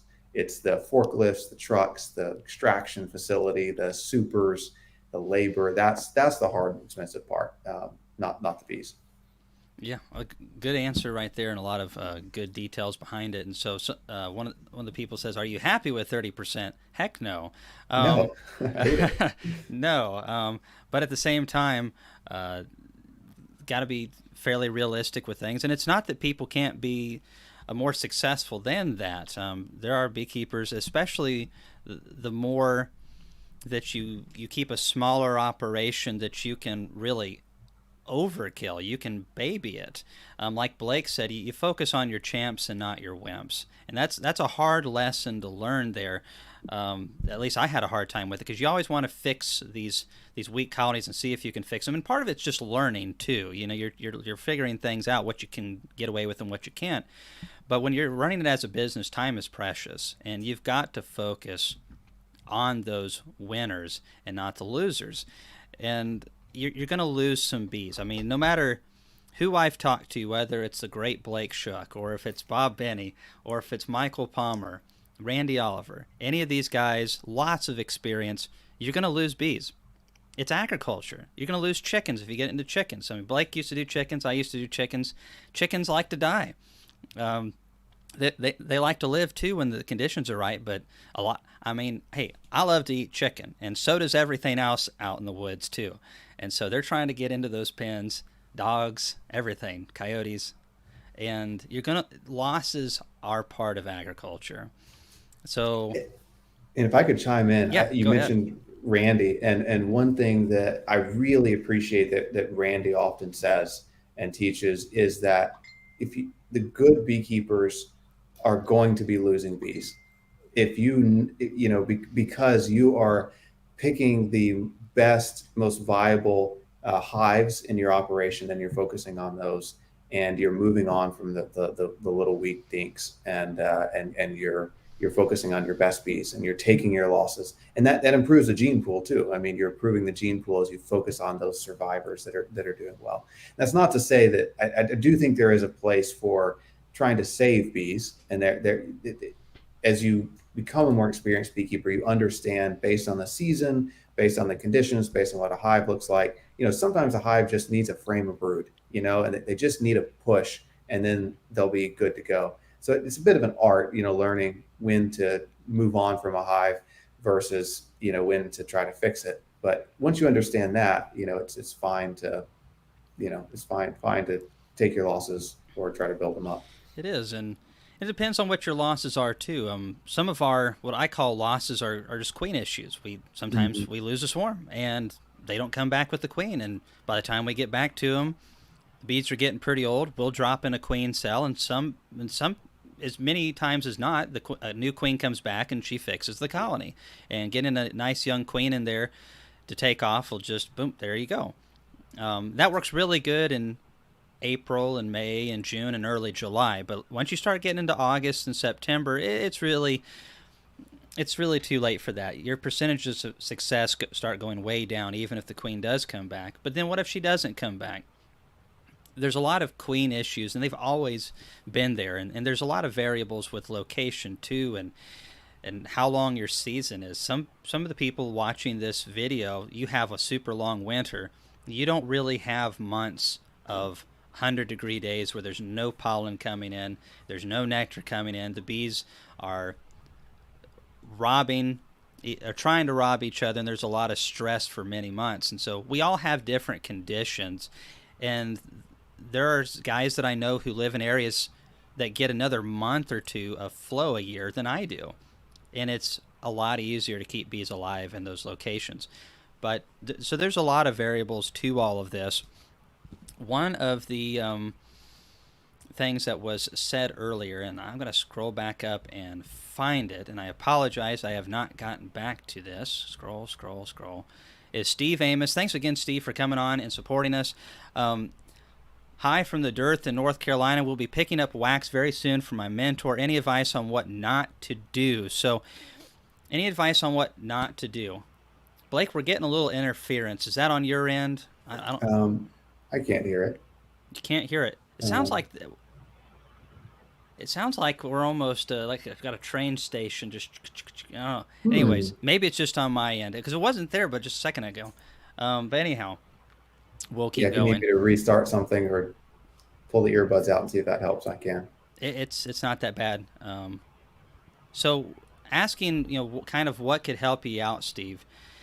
I don't know exactly if it's talking about the wax or just in general, but if you're getting wax to put on foundations, if you're trying to put more wax on them for whatever reason, I just like a simple roller like this. See how I got everything handy, Blake? How much stuff I want to see, like a pan down of like your desk. I'm Oh, just wondering. I'm wondering, do you have like an entire bee supply store right there at your fingertips? I've I'm got I'm super impressed by this. I've got all kinds of Okay, stuff in here. okay, This is a gift from yeah, a friend. If any flies that come into my room, even during a video, just yeah, yeah. pow. I, Yep. I mean, your desk is way more fun. I basically have heaps of bills, and so yeah, I don't have anything nearly that fun at my I've desk. got I've got a stack of those over there, but Yeah, I keep those far away out of arm's reach, Yeah, so yeah. I can only grab the toys. Well, I'm at my home office. I'm at my COVID office, which is my office at home. I'm usually at my work office, but yeah, my home office is just Bill's, and I try to avoid this room as much as possible. Ah, well, yeah, I would too. So, Amos, you can roll that on there. You don't need to be getting a lot down into the cells itself. See, I've got it all, Blake. Got it all. There's no reason to be putting pools of wax down into the cell. It really just needs to have a nice coat on the edges of all those. Um, a good coat makes a big difference. Now, some of the manufacturers, like Blake, you get a decent coat, and you don't have to worry about it. I don't like the super thin ones, though. Personally, it depends on the time of the year and the strength of the bees. If you got a great honey flow, good set of bees with the queen laying hard, they're going to draw almost anything that's got a little thin bit of wax on it. But if you start getting into a little bit of a period of time where it's a dearth, or maybe the colony is just trying to get some momentum, having a little bit more wax on there, I think makes quite a bit of difference myself. And that's where a lot of our personal wax goes. I'm really contemplating just setting up a big tank and just any foundations that didn't work out or need to be redipped, just drop it in there and pull it out and shake it off and call it good. That's what Michael does in Vermont, and he says it works good, so I'll give it a shot. But that roller works pretty good. Or you can be like Blake, and you just have this whole bee supply store, and like, we'll just grab one from the shelf, whatever. No, yeah, it's so my hack on that. So commercially, we don't recoat a lot of stuff, but when we do, yeah, we'll get like a 55-gallon barrel and put 50 pounds of beeswax in it and a bunch of water, and then we'll put a propane torch under it, liquefy it all, and then yeah, you dip the whole frame in, shake the excess wax off, and put it into a box. But on a small scale, my hack would be if you just have like one or two frames, it's kind of a pain to like melt a block of beeswax and roll it on. So what I tell people to do is just get like a 1 pound block of beeswax and get it slightly warm. You just don't want it super cold. Make sure your foundation is slightly warm, just 80 degrees. Set it in the sun for a few minutes, and then just scrape that beeswax block all over your foundation. And the ridges in that foundation will scrape a lot of that wax off. And then you can put it in the hive right like that, just with that scraped beeswax on, and that smell will help bring the bees up. Or you can hit it with a hair dryer and on high heat and melt that scraped beeswax into that foundation. The hair dryer will also melt will also melt the beeswax already on your foundation, and that kind of rejuvenates that smell. So that kind of works. The other thing I recommend is always put that foundation in your hive as quickly as possible. I don't want to like recoat it and then wait 2 or 3 weeks. I like to recoat it and then put it in like the next day or that day. That fresh beeswax smell helps, and then it's softer, and the bees can work it a little harder or a little easier. I agree. You know, the wax when it's nice and fresh and malleable like that, they really take to it. And I've ordered some foundation that I didn't use the first year and just left it out in the shed. It was already in the frames, and that's what some of this stuff was. I got it from Man Lake a few years ago. It'd been sitting in the shed for a couple years, and it just dried out, and it was not really tacky like a good wax coat should be. And a strong hive sometimes will still use it, but especially when you start getting into a dearth, that's when it gets a little bit trickier to get that drawn. And it's the way I look at it, if it's a good hive, it should be pulling like the whole frame out all at once. And sometimes you see these where they're just pulling out these patches, or they start getting a little creative and doing Picasso frames. Right. I think it's getting a little bit thin there.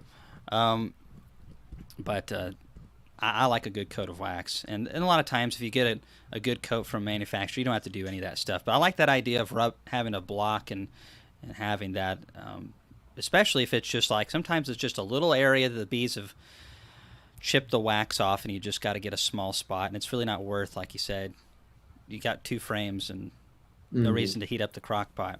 Right, so, exactly. So thanks, Rylan, for coming on. And so you've got a question here. On average, how much comb do you get drawn when you're feeding?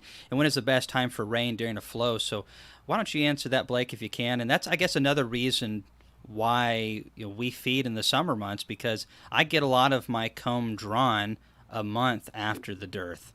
Yeah, I love that, and that's what we do a lot of times too. And we do leave some bees in Texas, so I do get to play with bees during the summer. And yeah, I love to harvest honey, and then instead of putting those old supers back onto the hive, I'll put a box of foundation back on the hive, and feed them a 1-to-1 syrup through the summer, and get them to draw out my comb for the next year.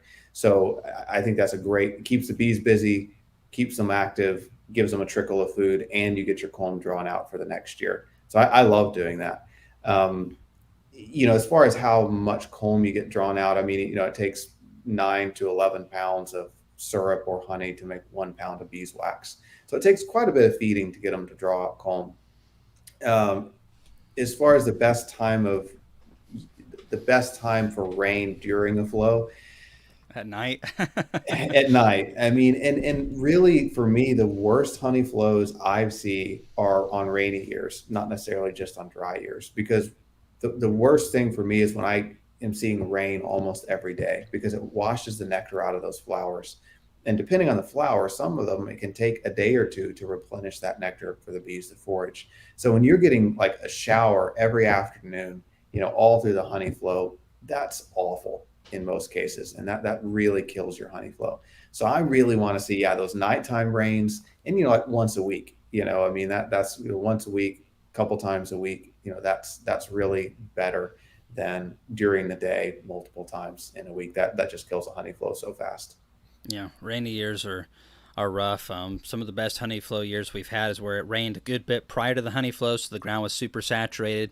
Didn't get a lot of rain during the honey flow. I mean, Hmm. actually got a Yeah. little bit on the dry side. I was starting to get a little concerned, and that was still a fantastic year because the bees were able to just fly every day, boom, boom, boom, and we did really well that year.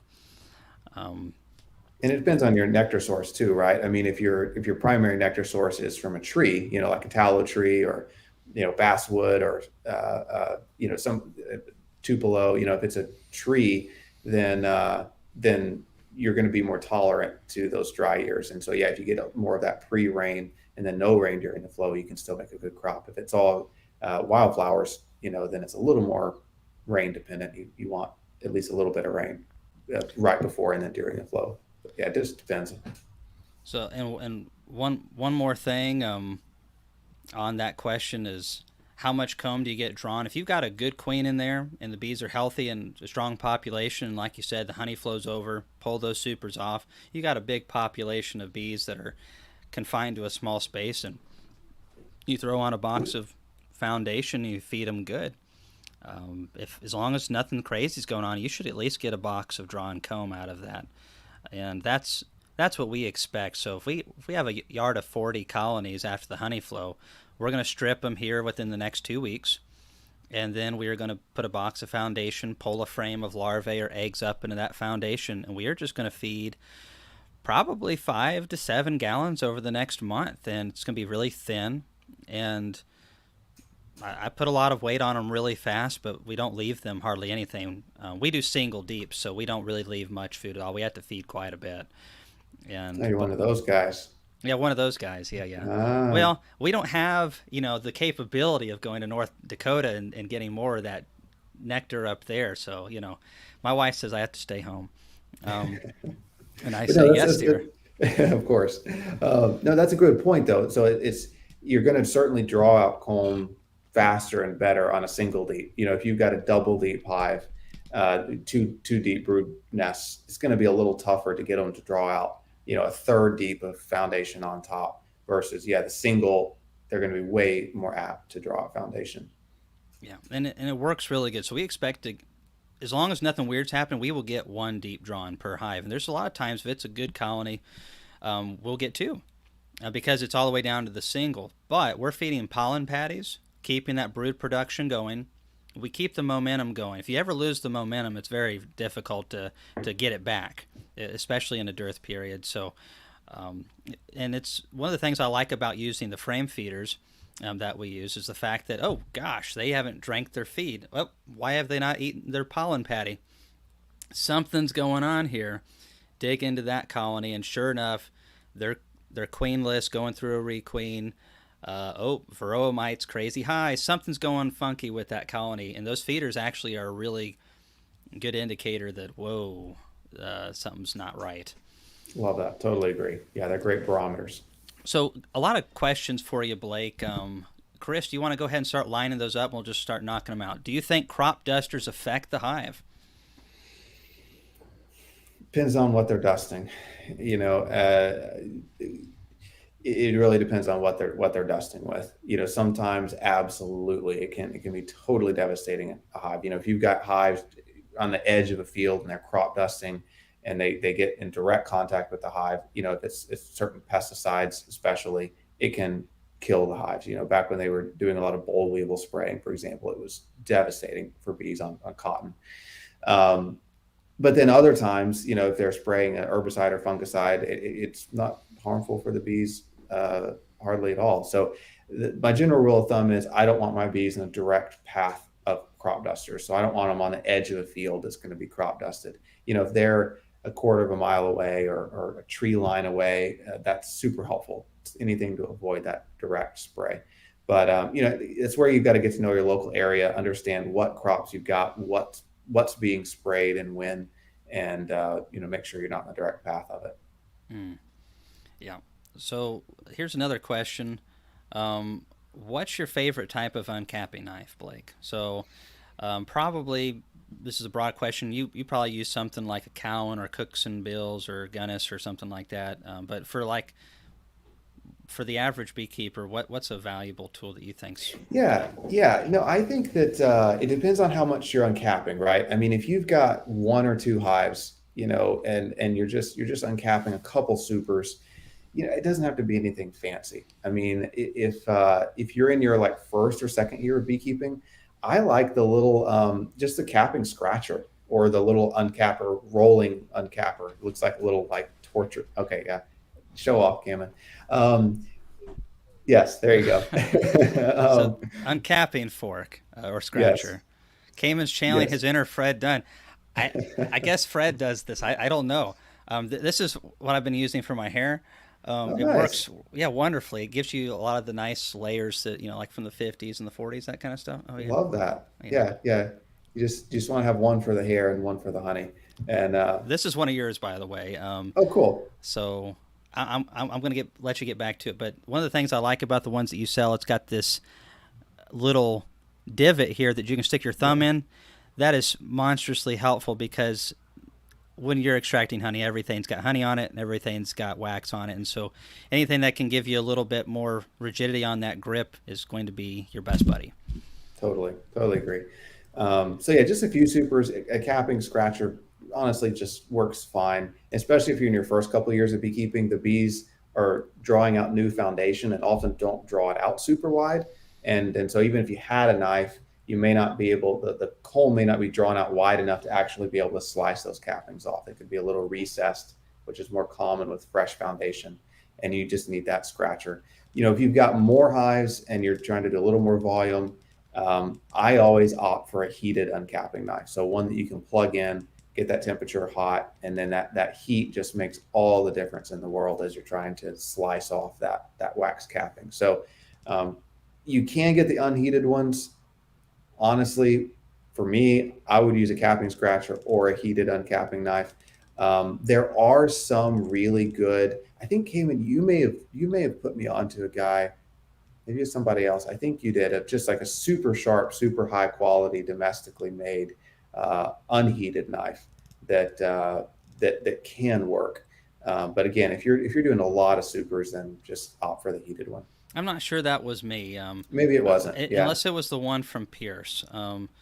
The Pierce hot knives, as far as hot knives go, are really a nice unit. Hmm. They've been making them since I think the late 40s, and I know some guys that have some that are like 30 years old and still working. So old as Yeah. I am, basically, or you. And I guess that's a question we're going to ask. How old are you, Blake? Oh man, I'm 33. Yeah. So 33. younger than you. So that's my only consolation. Yeah. That's my only consolation. Is I can I might be shorter, but I am older. So respect your seniors. There you go. Well, and Blake, you were homeschooled as well, so home Yep. teached, um, Home. Yeah. Home teached. Yeah. homeschooled. Yeah. Yeah. So Now, it didn't affect you at all. I mean, look at you. Back when we were kids, homeschooling was the fringe. We were the weirdos, and they were right to a degree. We took up beekeeping Yep. after all. Um, Yeah. however, We're chicken farming beekeepers. yeah, chicken farming Yeah. beekeepers, and our parents were just like praying, please let them turn out okay. Beekeepers, I guess that'll work. I mean, it could be worse. Could be drug dealers. But as far as all that goes, the common thing in the 90s and early 2000s, these kids are not going to be able to socialize because they don't get out. They're going to really struggle to socialize, and I struggle with that daily. It's difficult, but I do my best. And I see the journey. I'm trying not to comment on that. I don't want to touch that, but Yeah, you don't yeah. want to touch it. No, but A the little cool thing though, personal.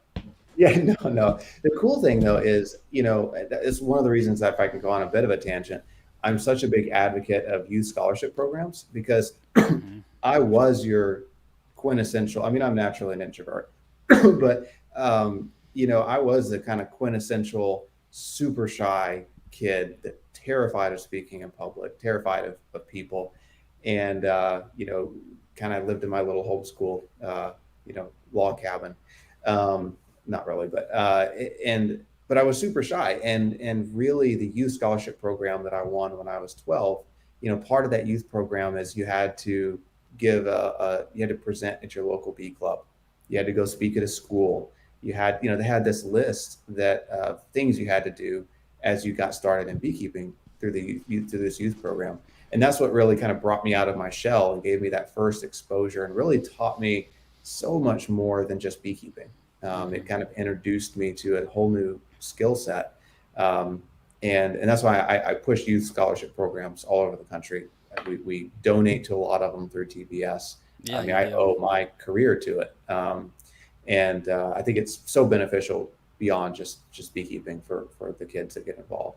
So sorry, I'll get off my No, soapbox, but yeah. we will never complain about uh, helping kids out, especially in our industry. That's for darn Yeah, sure. you do a lot of that too. I mean, you allow a lot of them to come to Hive Life, which is amazing. Well, thanks. I got to thank a lot of the people on here. We raised, I say we as a group, our YouTube community and Hive Life community, just at Hive Life with a silent auction to over $17,000. That is directly Amazing. for bringing kids in. We have donations throughout the year as well that goes to that.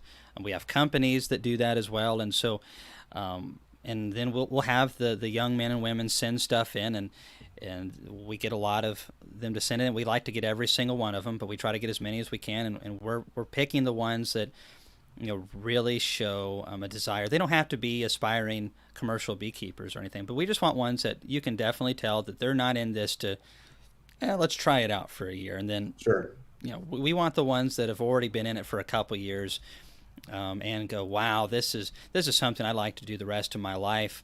I just need to learn more so I can do that, and we're wanting to bring them in so they can be creators and educators of tomorrow, and so uh, investing into the youth is, I mean, truly, I mean, if you don't, you're in trouble. So you gotta you gotta do it. Yeah, Um, absolutely. so got a lot Totally. of Couldn't agree more.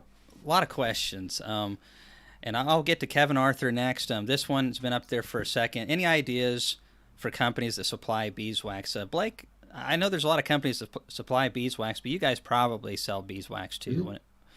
So, Yeah, I mean, any again, I'm not a great salesman. I mean, any local beekeeper of any scale often sells beeswax. So we do sell beeswax, 5 pound blocks, 1 pound blocks. We sell it on our personal website, desertcreekhoney.com or thebeesupply.com. And it's from our own operation. I mean, when we extract honey, we are melting those cappings down and turning it into beeswax blocks and selling it. But mm, I would just make sure that it's U.S. beeswax. Most imported beeswax aren't going to be pure beeswax. They're going to have other waxes mixed in. And then no matter if it's American or not, make sure it's again pure beeswax. You don't want to mix a paraffin or other cheaper waxes with it. that has been a problem. And let's get to the donations real quick, Chris, and then I want to loop back into that U.S. stuff because this is a big problem in our industry and it's hurting all of us. So, Kevin, thanks for coming on. Thanks for the donation. Cayman newbie here. going to try and raise a queen in a nuke box, anything wrong with me adding a frame of eggs to some good frames and letting them go? I actually did a test this year. The biggest problem with creating a weak hive in an emergency situation is it's going to take some time, and they're already small, and they're just going to keep getting smaller. And so I think if you're going to do a frame of eggs, there's a couple things we want to watch out for. First of all, population. We need plenty of young bees in that hive that are going to be able to nurse that brood and that queen all the way to her development, then have enough strength to wait till she mates, and then raise her brood over and get that all the way to a 21-day period, and then the population will start going back up. So this is a long period of time. So making something like a 2 or 3 frame split would be ill-advised here. I'm really thinking 4 good frames of bees. It could just be like a frame of bee bread and honey, and another frame of food and maybe a little bit of capped brood, and then a frame of eggs. It might not have to be quite that strong, but that's what I did this year. I tried it out on a few of them because it's one of the issues that a lot of new beekeepers, they want some splits, but they don't necessarily want to graft queens. And I think the other thing to watch out for is when you use eggs or any older, if there's older larvae in there, sometimes they will, in their haste, raise one from an inferior larva. That's my biggest concern. Is you'll see they'll have this gorgeous, nice developed cell, and then there's this one runt, and a lot of times that's the oldest one that they decided to pick from. And if she emerges first, and she should because she's older, she's the worst one of the bunch, and she's going to kill all your good ones. And then if she's so bad that she won't work out long term, they'll eventually requeen her. There's a lot of variables there. So all I did is I just added a frame of eggs, shook in about 3.5 to 4 frames of bees, gave them plenty of nutrition. You can throw a little bit of sugar syrup on top as well, and the queen came back. She's fat and sassy and looks fantastic. So you can do it, but I'm not a huge fan of just this whole idea of walk-away splits. Let's just take half of the bees here and half the bees here and see what happens. I think that's a good way to lose some bees. But whatever. Blake, you have any comments on that one? Only to add that the walkaway split, I usually find about a 50% success rate. So if you're okay with that, go for it. If you're not okay with 50%, then yeah, don't do the walkaway split. Yeah, and I would typically, the only thing I'd throw in there is if you have a hive that's going to swarm, or have a hive with a bunch of queen cells, that's a great opportunity to set one of those into a small note box with a frame of brood, and gives you a jump start. But no, totally agree with everything you said. Well, thanks for adding that. That is, if you can get some cells, that just speeds things up right there. And swarms definitely feed the right age larvae and do a fantastic job.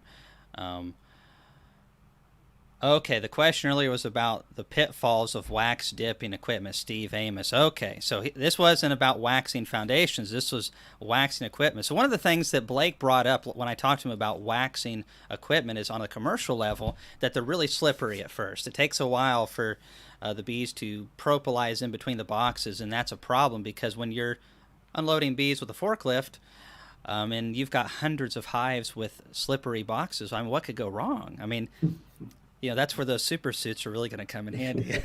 For sure. Yeah. So yeah. The pitfalls of wax dipping equipment is burning your building to the ground. So you need to be very careful. Keep debris away. Don't let the wax overflow. Take it easy.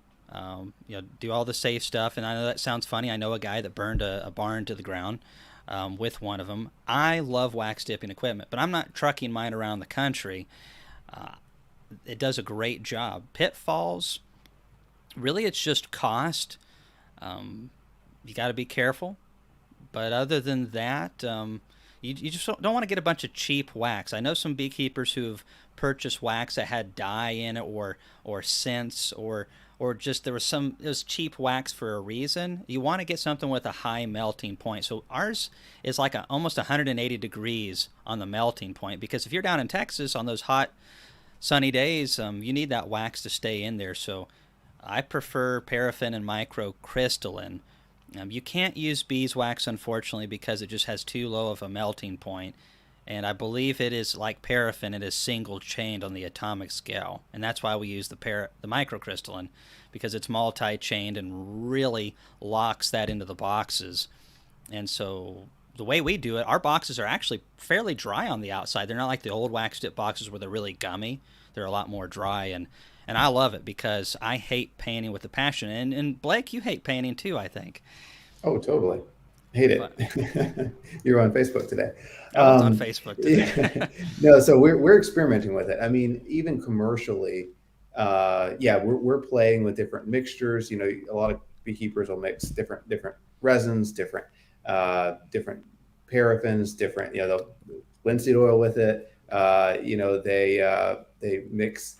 Sorry, I'm seeing the comments. I know I had to put it up there. They're so it a lot can go into properly wax dipping boxes. So the recipe you're using, the temperature, how long you leave it dipped, how submerged for, all that kind of plays into successful wax dipping boxes. And we are really playing with that on a commercial scale and a small scale for small scale beekeepers. You know, what is that perfect mix? Because that is a product we really do want to start selling commercially and for small scalers. I'm just really not happy with the mixtures out there on the market today. And I don't want to say names, but you've seen them probably all over social media and advertised everywhere. And I'm just, most of the readily available waxed dipped or wax sprayed I'll say the boxes out names. I there. don't care. It's your show, man. It's Hoover hives, Castle Yeah, hives, all that stuff, and yeah, there's a lot of smoke and mirrors, and then you get the box and the wax melts out of the equipment. And I know right. guys that are there. It's melting out down in Texas. This was someone that I know that lives further south than you do, and a year later, all the wax is out, absorbing water, swelling, starting to Yeah, rot, yeah, it makes a and mess. Yeah, makes a mess. And a good wax dip box, I mean, I know guys that have boxes that are pushing 30 years if it's done properly. yes, yeah, yeah, and that's what And we're playing with, trying to get that formula just right. But we do expect to come out with one hopefully later this year, that hopefully we perfected. But we're working really hard to make it perfect before we launch it, because we don't want to throw something out that just looks pretty in the last 2 years. yeah, we appreciate that. And so, for those of you who have tuned in late, this is a Blake Shook. He runs 10,000 plus hives with his crew of beekeepers. He started when he was 12. He also has several stores. The Bee Supply, formerly known as Texas Bee Supply. They sell stuff all over the United States and out of the United States. A commercial bee supply for beekeepers. They have all kinds of products.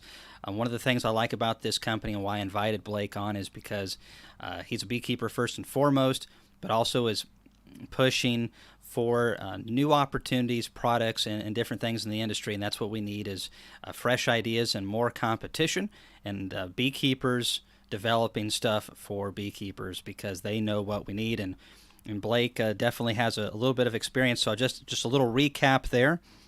For those of you who see me in a full bee suit, that was designed by Blake and his crew, primarily for their commercial crew, and it's called the Super Suit. Laurel and I like it because we've been in it for many hundreds of hours, and it, besides looking like it's been sweated in, it's in perfect shape. It's just fine. And that's when I'm dropping that kind of money, I want to get great value out of it. And I definitely have. I want to say a big thank you to Tiny Trail Farm. Believe in youth, invest in their future. Thank you very much for coming on. I think it's the first time I've seen you on here, but thank you for your first donation. And please leave some comments and questions if you have them. We have several more questions to get to. So one of them was, is Blake going to be at the next Hive Life conference? And yes, at 2024, Lord willing, nothing crazy happens. Blake is going to be there, and you guys can talk to him in person and pick on him. You have my permission. That's what we love about Hive Life is it's really the networking. The speakers are great. I think we have some of the best speakers. They're very relatable, very informative. The trade show is a heck of a lot of fun, but getting to network and meet people and throw different ideas around. And one of the things I hear the most from the vendors is, man, we love being able to talk directly to the beekeepers, and so many of them, because we can get direct feedback on our products right there and ask them questions. And people are like, nah, I don't see any reason why I'd want that. Or what about this? And, it's an opportunity for hobby and sideliners and commercial guys to meet and influence the market. And they are beginning to do that. So lots of fun. So, does monocrop farming like corn year after year with artificial fertilizer and pesticides affect the bees? Depends on the crop. Some crops are awesome for bees. There are guys in Tennessee, down in the Memphis area, they absolutely love some of that monoculture. Cotton, the cotton honey they make, the soybean honey they make down there in the Memphis Delta area, it provides so much longer of a flow, and it's so much easier to be. That most of the commercial beekeepers in Tennessee are either in the Smokies making the sourwood, or they're down towards the Memphis Delta Mississippi River area because there's soil fertility. There's the natural plants producing a crop, and then you have the farmers irrigating cotton and soybeans, and you have this extended flow for at least 4 to 5 more weeks than what you would naturally get without that monoculture. So a lot of it depends on what's being grown. If it's just fields of corn, as far as the eye can see, well, that's not really useful to bees, is it, Blake? Not at all. I mean, what and occasionally some varieties of corn will put off a little bit of pollen. It's like the worst nutritional profile pollen out there, corn pollen. So that the pollen off of it doesn't even help the bees. And there is some research that shows, in general, I don't think the spray, if they spray corn, it doesn't usually hurt the bees. But when they're planting corn, there's often a coating on the seed. They can kind of generate a bit of a dust as they're planting it. And I Mm-hmm. have certainly seen loss, if you've got beehives right next to a cornfield and they're planting it in corn. You can see a little bit of loss. But yeah, I mean, some monocultures are healthy. Canola, great honey producer. Almonds, best nutritional profile of pollen out there. Soybeans can produce some honey. So there are some good monocultures, but a lot, For the bees, yeah. wheat, yeah, the wheat, the corn, etc. Yeah, not so good. It's and that's just it. There's really no clear answer to anything in beekeeping, or anything else, because there's just so much diversity out there. And just like with the honeys, I mean, I've got some white honey on that shelf. I have some honey that's as dark as motor oil, and some that almost taste like motor oil. Maybe that's what they sent me. Um, and the, from year to year, our honey can be different. Sometimes we have very light honey. This year, the poplar flow was very good, so our honey's already looking very amber, in the combs. So I imagine it's going to be a darker honey year. So lots of differences from location to location. And I think the best thing that we can do is, first of all, for our bee community, is be successful and be out there. We need people to understand that the beekeepers are the good guys, and try to help where we can in ways we can. And the farmers are also trying to be the good guys too. We all like to eat. Nobody's perfect, and we've got to work together instead of viewing it as farmers as the enemies. Let's build bridges instead of separating things, because that never works anyways. And the one of the reasons I think, Blake, you were alluding to this earlier, is that you've got to, wherever you set your bees, you've got to understand what the farmers are doing, and build those relationships. Communication with the growers, almonds. I mean, that's really paramount to your success when you're trucking bees, because a bad spray could really set you back. Absolutely. Yeah. And as someone that used to be a hobby beekeeper, never moved bees anywhere. I mean, I remember those days incredibly well. I was a hobby beekeeper for many years and transitioned to a migratory beekeeper. Um, the toughest thing on bees is when you are a pollinator. You kind of have two different groups in the beekeeping industry. You have your pollinators and your honey producers. Now, everybody does almonds, and the almonds tend to be pretty darn good for bees. I mean, the pollen from almonds is phenomenal, and they're blooming in February, and there's nothing else going on anywhere else in the country in February. And so you're bringing your bees to the Central Valley where it's sunny, well, some years, 70 degrees, awesome pollen flow, and the bees just go crazy. And these days, most are. most almond growers are pretty conscientious about sprays. They're very careful about it these days because they understand the value of bees. So everybody does almond pollination. It's kind of a no-brainer. But after that, commercial beekeepers branch out into focusing on producing honey the rest of the year or pollinating monoculture crops the rest of the year. And it's tough. It's tough on bees to be a pollinator. Hmm. Totally forgot where I'm going with all this. That's all But right. it can be tough on bees. Those sprays, etc. The pollinating commercial beekeepers have to put way more money in pollen substitute and treatments, etc. And I know some guys that feed 40 pounds of pollen substitute a year, to keep their Woo. bees healthy to pollinate crops. So yeah, it's tough pollinating. It is tough. And again, for those of you who tuned in late, we talked about this earlier. Nobody's in commercial beekeeping to get massively, massively rich. I mean, you do it because you like it. You're sweating, you're busting your rear end. Obviously, there's a few bad apples in every barrel, but by and large, I mean, why else would you do that to yourself if you didn't enjoy being with the bees and doing those type of things? Um, Going into that, there's something I wanted to loop back into earlier. We'll get to Kevin real quick. Thanks, Kevin, very much. Appreciate that, Chris. Um, Chris Medeiros snuck in halfway through. He was playing volleyball tonight. I hope he didn't pull a hammy. Um, so thanks for your Hey, help. Chris. Yeah. Bees are living in Utah. I'm going to use a colony close to swarming since I'm new. I don't have any drawn combs. Thoughts on better comb, synthetic drawn combs for brood frames, and that's made by Better Bee, and it is a synthetic wax that they have created. Frederick Dunn has a good video series on that and how to use it. Definitely has to be wired in, otherwise it'll collapse. But I've never used it myself. Blake, have you even tried to fool with it? Um, No, I've seen it, fascinated by it, hate the wiring it in portion, but Wiring it's fine. You know yeah. you like it. I It's kind of like painting boxes, and was it's gonna say kind of terrible. like hitting your, finger with a hammer, but yeah, okay. Yeah, yeah. Well, that was when I started. Plastic foundation was still somewhat fringe. I mean, it was around, but it wasn't what it is now.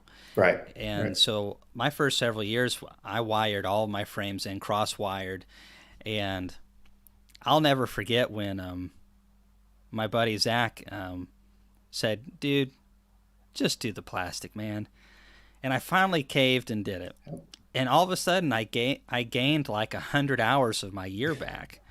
And I'm Right. like, oh my goodness, Yes. this is great. And they do a great job with the plastic as long as there's a good beeswax coat. Um, Mine do fantastic with it, and there's no going back for me. But as far as better comb synthetic stuff goes, I've heard people have good success with it. I wouldn't want it in my honey supers, but if you're using it for brood, it's expensive. I know that, and I've heard that it works good in brood chambers, and then you can melt it down eventually, and burn it as some candles. It just you can't really claim that it's beeswax. It's because it's not, and but I've heard mixed reviews on it. I mean, that's all I really know about it. I've never tried it at all. Um, it's got to You be know, better when than the plastic stuff. Like Yeah. you ever tried the full plastic drawn stuff before, Blake? How did that work out for you? Oh man, it was awful. Yeah. I'm glad I'm Uh, not the only one. I thought it was just me. Heavy. It's heavy. The bees don't really like it. I mean, yeah, I could go on, but yeah, not a fan. Yeah, we tried some out to see about it for some YouTube videos, and it was terrible. I didn't end up even putting it on the YouTube channel because it just was not worth it. I Yeah. think maybe if you took it and you coat it with a thin coat of wax on the top of it, they might take to it a little bit faster, and they eventually did. But by the time that they were, if you had a honey production colony, you put those fully drawn plastic combs on top. By the time they accept those, they've already backfilled the brood nest and they're ready to swarm. Yeah. Yeah. And like you said, I mean they're massively heavy. Yeah. It's already Yeah. fun enough to pull supers. Yeah. Um, So my next business idea, and you should do it, not me, because if I start another business, my wife's going to kill me. Okay. But the math works, and I probably shouldn't say it. But so if you do the math on you just have production hives that you focus on nothing but drawing out comb, and then you sell boxes of brand new, fresh drawn comb. Yep. The math works The math works. to just sell comb to new beekeepers or any beekeepers that just want to buy a box of comb instead of letting their bees draw it out. So, Well, in Tennessee, our math isn't the same as in Texas. well, bless your heart, you were homeschooled. So, but Don't be like that. You cannot sell combs in Tennessee unless there's bees on it. really, Yep. well, how many bees?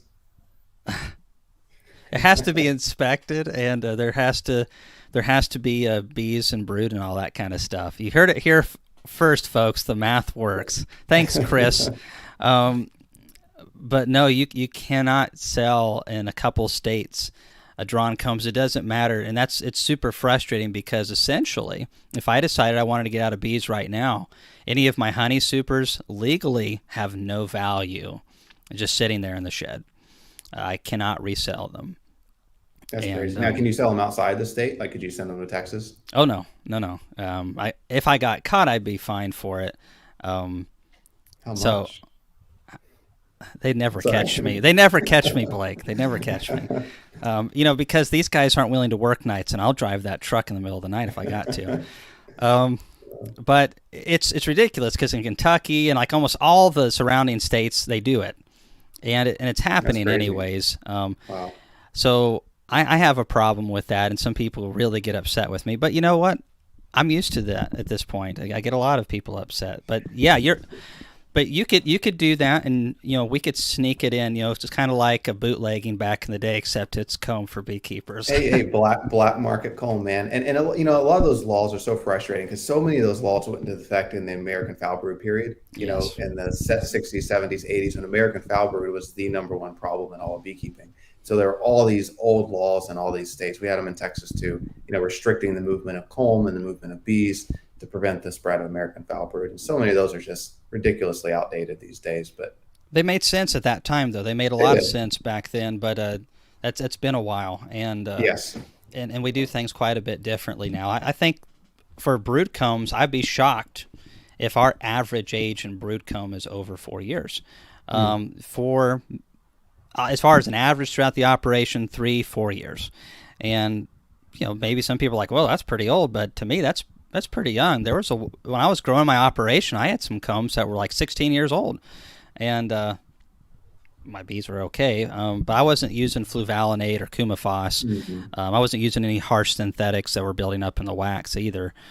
So anyways, got off on a little tangent there, but wow, I don't know how we got there. But it's one of the things I wanted to really talk about a while ago was one of the biggest problems we have, and it's something that the hobby beekeepers maybe don't realize as much. Some of them do, but one of the biggest problems with honey is that it's one of the most adulterated products in the food industry. And not just that, but we were talking about beeswax and buying beeswax and it not being pure. And so if you're going to get beeswax, I recommend that you find somebody like Blake or some of the other bee companies out there who actually make their own beeswax. They're getting it from either from their operation, or maybe they're getting it from a beekeeping operation close to them, because it is very common. There was a problem in Europe a couple years ago where a lot of their beeswax was contaminated. It was coming from China, being rerouted, and they were mixing a ton of paraffin with the beeswax to make it more profitable, and the bees just would not draw it.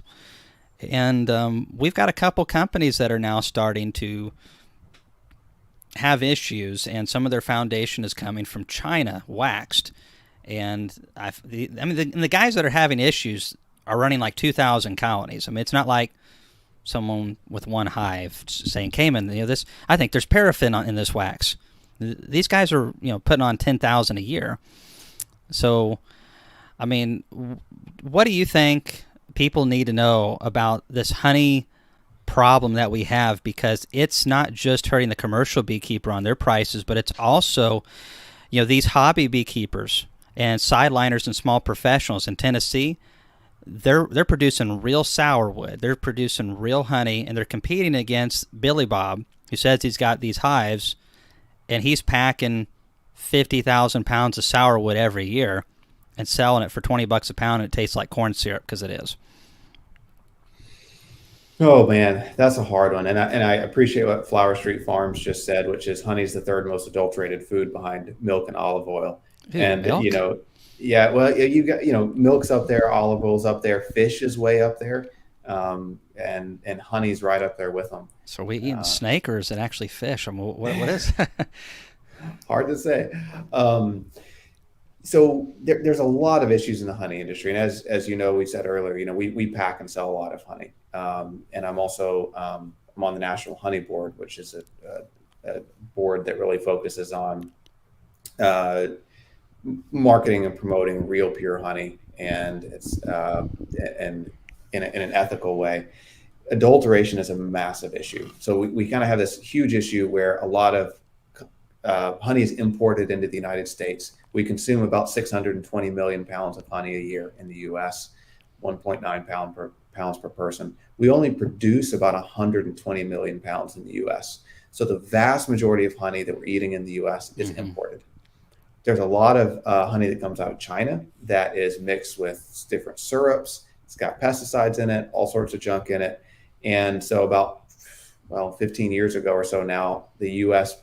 Beekeeper sued China and put a 500% tariff on any Chinese honey coming into the U.S. So it shut down imports. Well, China started transshipping honey. So they would take their honey and then they would ship it to Vietnam. And then Vietnam would ship it into the US. And all of a sudden, you had these countries that didn't produce hardly any honey now shipping tens of millions of pounds of honey into the US. So transshipping was an issue. The US beekeeping industry just wrapped up a lawsuit suing 5 countries this time for dumping honey into the US at 80 cents a pound, It's which was crazy. flooding our market. Yeah. And so you have all these kind of macro issues where we've got other countries importing massive amounts of honey that's adulterated into the US. And then you have more micro issues where you've got the guy selling sourwood honey that's really just mixed with syrup. And then you've got the other issues of the guy selling, 100% pure honey, but it's not where he says it's from. Or maybe Mm-hmm. he's calling it raw, but it's not really raw. So you have all these different levels of issues, and honey's easy to adulterate because, or claim it is something that it's not because it's a liquid, and most consumers can't tell the difference. So And they don't really know what local honey means or is, and I think it's fairly loose too. I mean, very, because I've traveled a decent bit in this area, and I'm here to tell you that there's more similarities in Kentucky and Tennessee and North Carolina and West Virginia than there are not when it comes to flora and fauna. There is differences for sure. I mean, heck, there's parts of this county where I have autumn olive. I have hives on the other side of the county. There's no autumn olive, so obviously there's a little bit of difference in the honey there. But by and large, blackberry, clover, tulip poplar, black locust, a little bit of basswood, a few other odds and ends, honeysuckle bush. That's the majority of our forage in this region.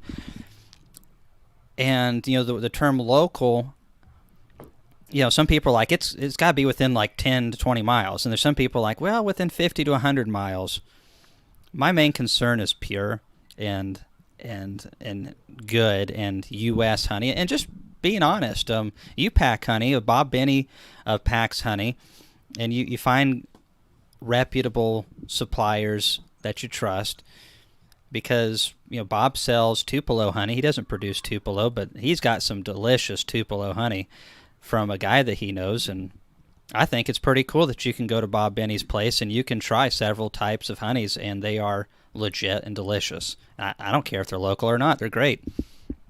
yeah, I totally agree. And I love what somebody said earlier in the comments, which was know your beekeeper. And that's what I always push consumers to do is know your beekeeper.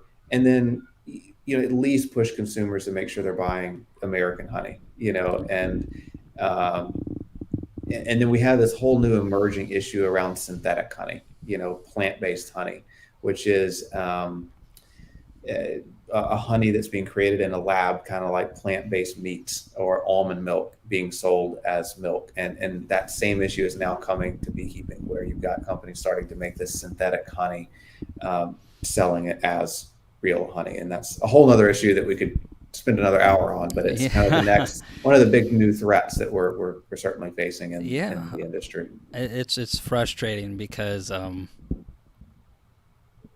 if bees didn't make it, I don't think honey needs to be on there. I think Yeah. I'd be okay with them calling it wannabe honey, something like that, but it ain't. Yeah.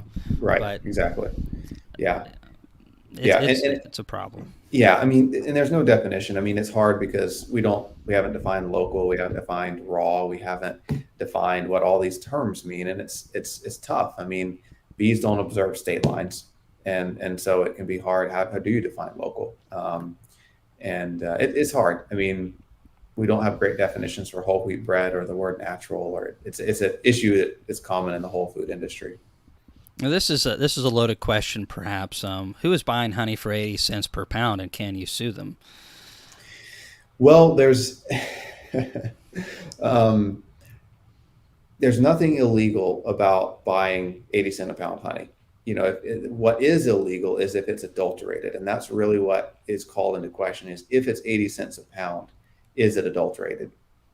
Not a bad chance that it is. And so where you get into legal issues is if you are buying adulterated honey and selling it, then you can get in big trouble. Then you can sue them. If it's actually 100% real honey, just because it's imported doesn't mean it's illegal. So, but most of the major packing companies that you see on the store shelves are selling imported honey or a blend of U.S. honey and imported honey. Very, very few of them. Very few of them. There's like a couple that are actually selling completely domestic honey. So, and that it goes back to read your label. Really study that label. And by the way, U.S. grade A does not mean it's USA honey. In fact, if you see U.S. grade A or USDA grade A, it's almost guaranteed that means it's not American honey, which I know is ridiculous. But U.S. grade A or USDA grade A does not mean it's USA honey. It's too bad. That is just too bad. I was looking at a bottle of honey in Sam's, and it was like local honey. And so I looked on the label, and sure enough, it said it could have been from this place in the U.S., this place, or Argentina. That's not very local. you know, It's like in our hemisphere, right? So, that's right. Well, at least it's not on the in other the side of the planet. in the span of the universe. That's right. So it's frustrating, and like the person said, know your beekeeper, and you said this early on. One of the things that commercial guys benefit from on the hobby side of things is hobby and smaller beekeepers, sideliners, and smaller guys like myself are a lot better about getting the message out. Real Yes. honey, Yes. spreading it, whether it's in your church group or whether that's your gym or school or wherever you're at, they're a lot better about doing that. Because the commercial guy's out there, he's in the field almost every day. He's not in those realms, and they definitely do a lot too. But it's really a tandem approach, and it's unfortunate that some people on the hobby side and the commercial side view each other as enemies, Yeah, it is a shame. as 100%. opposed to really fighting the same battles, and without each other, both would suffer. Because if the commercial industry collapsed tomorrow, do you know how much you're going to be paying for your boxes now? You know how much you're going to be paying for your Yeah. bee equipment is it would be insane. And not to mention that apples and we don't understand because most of us have just never been out of the country. But if you go to a lot of these countries that have to import all their apples and import all their oranges and fruits and stuff and don't have the pollinating force that we do and the commercial industry, I mean, you'd be paying so much for food. A lot of the world population spends 70 to 80% of their income on food. We don't spend that much of our income on food, and part of that is because we're able to produce so much mass. Sir, you can argue about the natural side of things, and Blake, talking to you and the way that you have done things over the years, and I prefer natural, organic foods. I do. I want something that's healthy for me and my kids. It's a complicated issue. It's like varroa mites. Well, sure, I'd love to snap my fingers and make them disappear, but it's a big problem. And people have been working on this problem since before we were born, and it's still here. Um, and it still exists, and there could be more problems to boot. So, um, one of the questions that I have for you, and two questions, it's two-parter. So, we have several issues in beekeeping. If somebody is a new beekeeper and they're like, this is my first year, second year, I'm really trying to keep my bees alive, um, what are the main things that you would recommend that, hey, these are the things I struggle with when I was a hobby beekeeper and a sideliner that was impeding keeping my boxes full of bees? What would you say? Yeah. So I mean, if you're starting out, I mean, I don't want to say queens, mites, and nutrition because that's the thing. Yes, you're saying. It's Um, only like 25 cents every time you say it, Blake.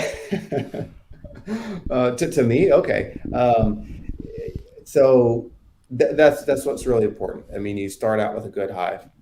But what I often say when I'm teaching beginning beekeeping classes is if you learn to handle varroa mites and you learn to take care of your bees nutritionally, it's a good chance you're going to be a successful beekeeper. And obviously it goes without saying, start with a healthy hive with good genetics. It's easy to get sidetracked on like, when do I put my entrance reducer on? Do I use the big opening or the small opening? When do I take it off? Doesn't really matter. I mean, what style of beetle trap should I use? Just pick one. There's a lot of stuff in beekeeping that it doesn't, top super versus bottom super. These are things that get super distracting, but doesn't really make a big difference at the end of the day. So pay attention to varroa mites, pay attention to nutrition, and try to be early on everything.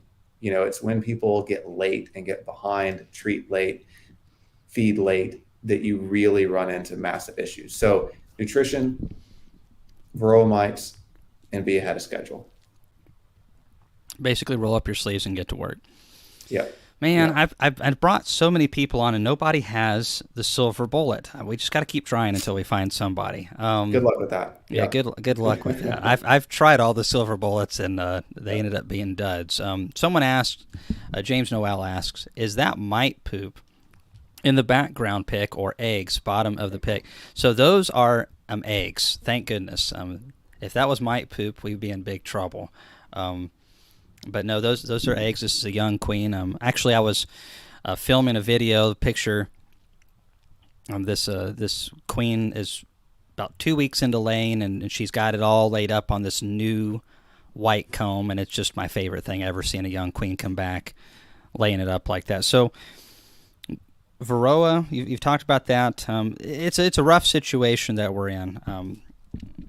I've talked about this a lot. I like to get a lot of our speakers to talk about it a little bit because I don't want people to feel like it's just my opinion. I mean, this is something that I've learned from other people. It's a difficult spot that we're in with Varroa. It's hard to get anything legalized. Our options are semi-limited, and some of them don't work as good as they used to. Um, when it comes to mites as well, there's a lot of dynamics on how long your bees are brooding for the year. So, like you said, just staying on top of it, being ahead of things.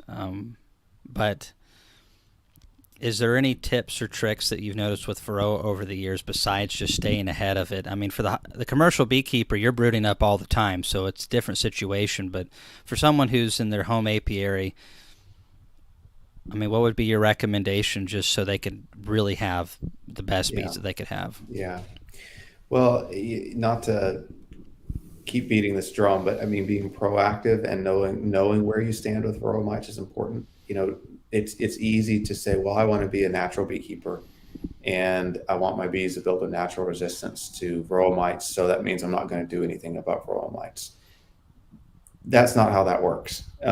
You have to, even with genetic, if you've got a great genetic source that's somewhat resistant to varroa mites, it's probably still not going to be resistant enough that you're not going to have to do something about it. So testing is very important.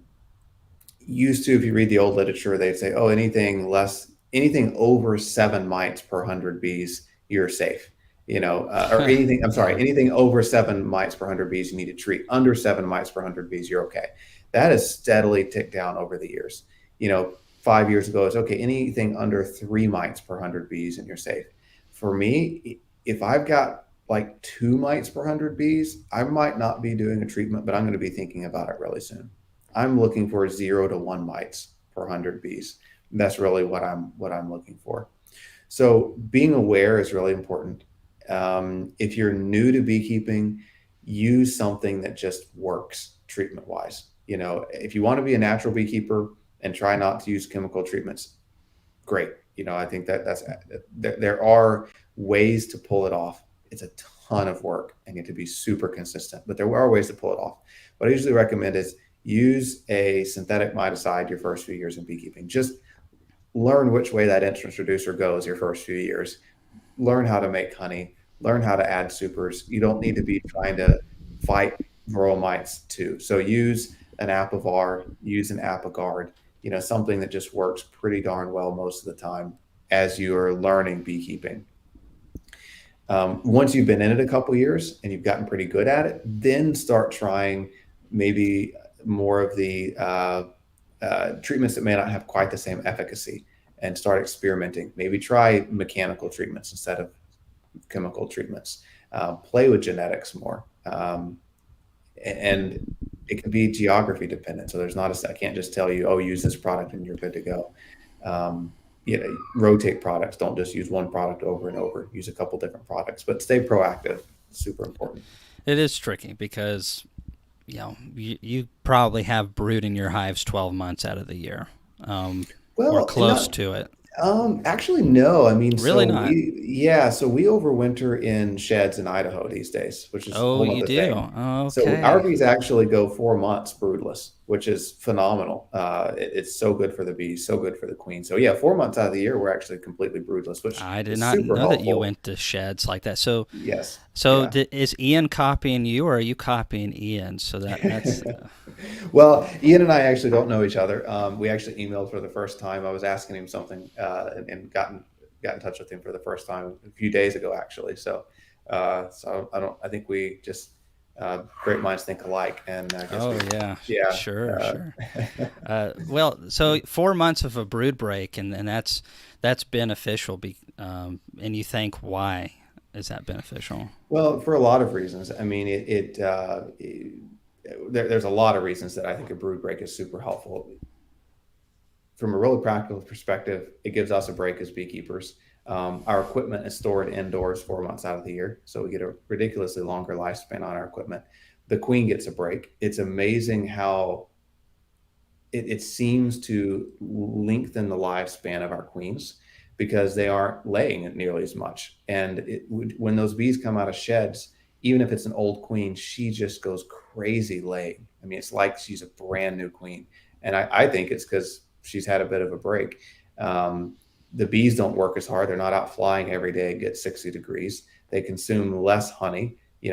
When our bees are in sheds, they consume more like 12 pounds of honey versus 50 pounds, 40 to 50 pounds of honey overwintering in Texas. So they consume less honey. Hmm. It's less stress on the bees. They're hibernating the whole year. They're not out burning their energy and their reserves every warm day, like I said. So just a lot of reasons.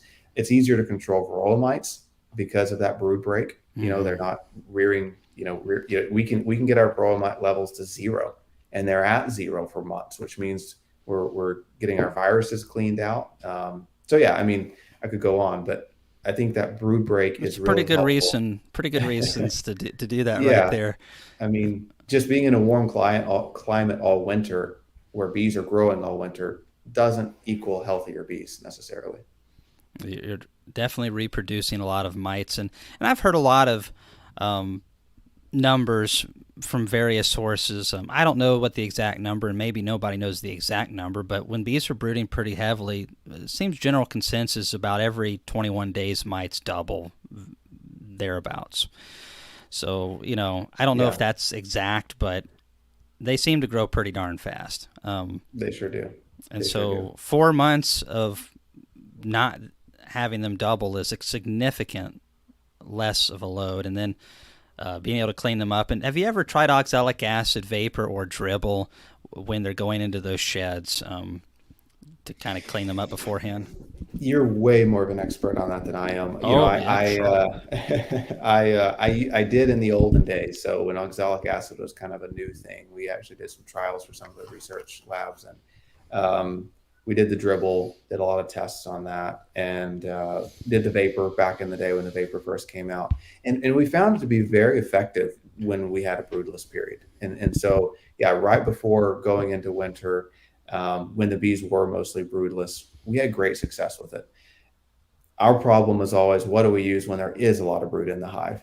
Right. And I think it's super important to treat or get your mites under control right when you harvest honey. So when you're pulling that honey off in June or July, how do you knock those mites down?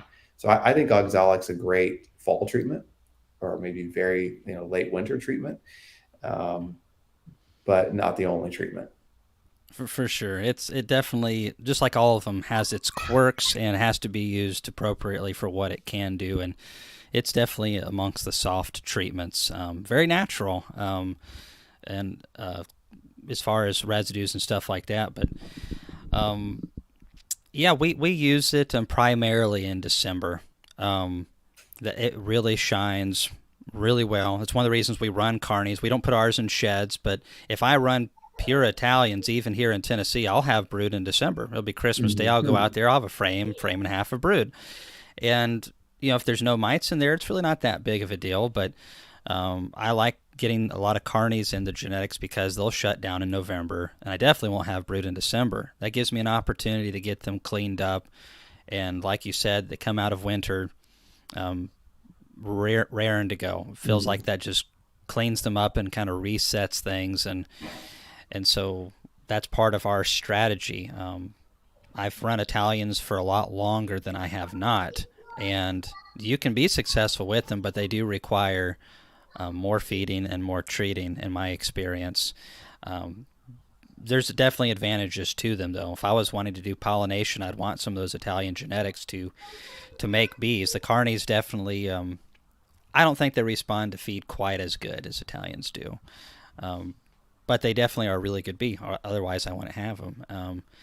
So yeah, Yeah, and we actually use carnies as well. I mean, we have we usually run a carny Italian hybrid, but err on the side of carnies. So interesting. I agree with you. Well, it's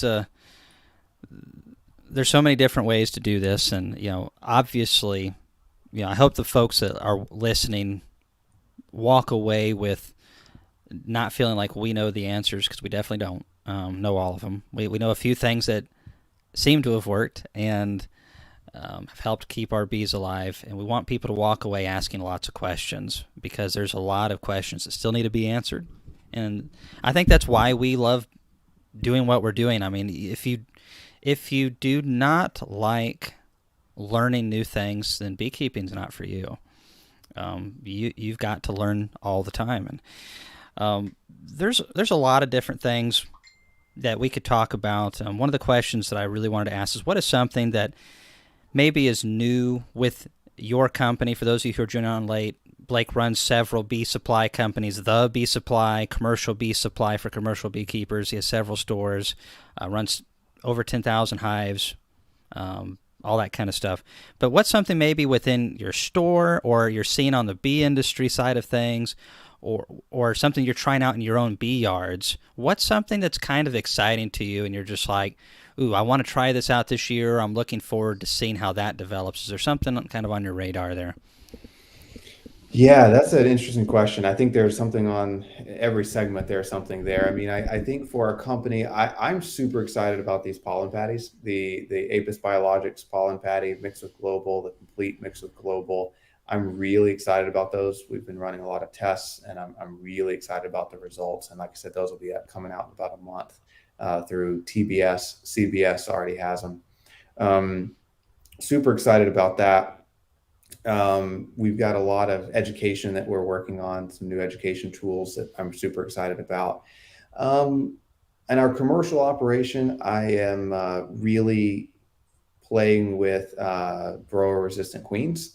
I think Hmm. that's something that we should always be playing with. And we're working with a couple of universities that are perfecting varroa resistant queens. I mean, that's kind of the holy grail of beekeeping, to have genetics control varroa mites rather than all this other Yeah. stuff.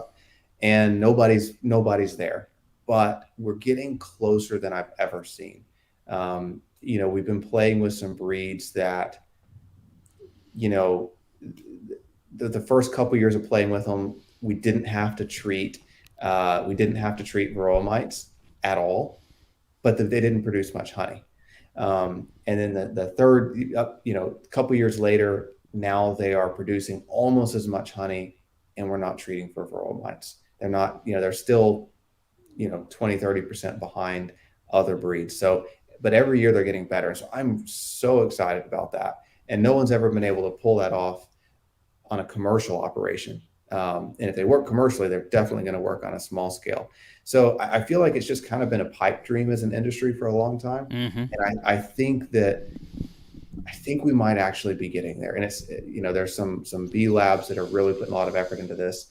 I feel like for the first time, 2, 3, 4 years from now, we might just be able to control mites through genetics. So, and I sure wouldn't have said that 5 years ago. That would be So, super exciting, even if it was only 20 to 30% better than what we have mhm, now. Maybe we still mhm. have to treat, but um, we can eliminate a lot of the treatments, and we can still get decent production. Boy, that would be a big improvement. It's got to be part of the solution, at Yeah. least, and that's where people get frustrated with me, and I understand. A lot of them don't understand how I really feel about the situation. You and I were talking together down in Texas at the Texas Beekeepers Association. That was one of the round tables that we had, and that was lively. It Um, was awesome. it was fun. Cameron Jack was with us, and I also really like Cameron quite a bit. But that was one of the topics that was brought up, was treatment free and the future of that. And the answer is I really don't know. I think any person who cares about themselves or the bees hopes that we can find a solution. I mean, why would you not want to have bees that are more resilient and tougher? Um, a lot of us who have been in it for 20 plus years, though, have also seen where we've tried that and we've lost our shirts and we've lost our shirts, and then we had to get a loan, and so that gets old pretty quick, and so I do think that you're right, though. There's seems to be less dogma and a little bit more data to go Yes. along with this, and I hope that we see a lot more of that in the future. Yeah. And Yeah. so I hope you're right. And as far as myself and Hive Life, we totally want to see that happen. But also, I'm very skeptical. Laurel's very skeptical of it, because it would not be that hard to revert back to where we were around 2008, 2006, 2010. Treatment free was very prevalent. They were the ones on YouTube. They were the ones on the early podcast and doing all that stuff. And some of them had really good intentions, but some of them did not. And they were like, hey, it's easy. Just stop treating. Everything will fix itself. And a lot of people got out of bees. I almost got out of bees trying to go that route. And I was just losing bees constantly. And the way I look at it now is, hey, if you want to be treatment free, go for it. But instead of going the whole James Bond method, which that's what they used to call it, the Bond method, where just live and let die method, Right. is you actually do it with a little bit of thought put into it, and you take an alcohol wash or some type of measuring stick and go, okay, these are way above threshold. They are going to die without beekeeper intervention. And we're not going to select from these, but we're going to treat them and not let these bees suffer. Because personally, I feel like whether it's a dog, whether it's a horse, bees are no exception. If, as beekeepers, I think we have a certain degree of responsibility to these creatures, and why would we let them get eaten alive by varroa mites and die of viruses if we can prevent that? So, okay, we're not going to breed from those, but why just let them die out? And Yeah. so that's the way I look at it, is okay, let's do this with a little bit more work involved. And I think, like what you said, we're getting more people who are showing some really promising research. Um, Yeah, I couldn't agree more. I mean, proper animal husbandry is critical. You wouldn't let your dog just be eaten alive by fleas.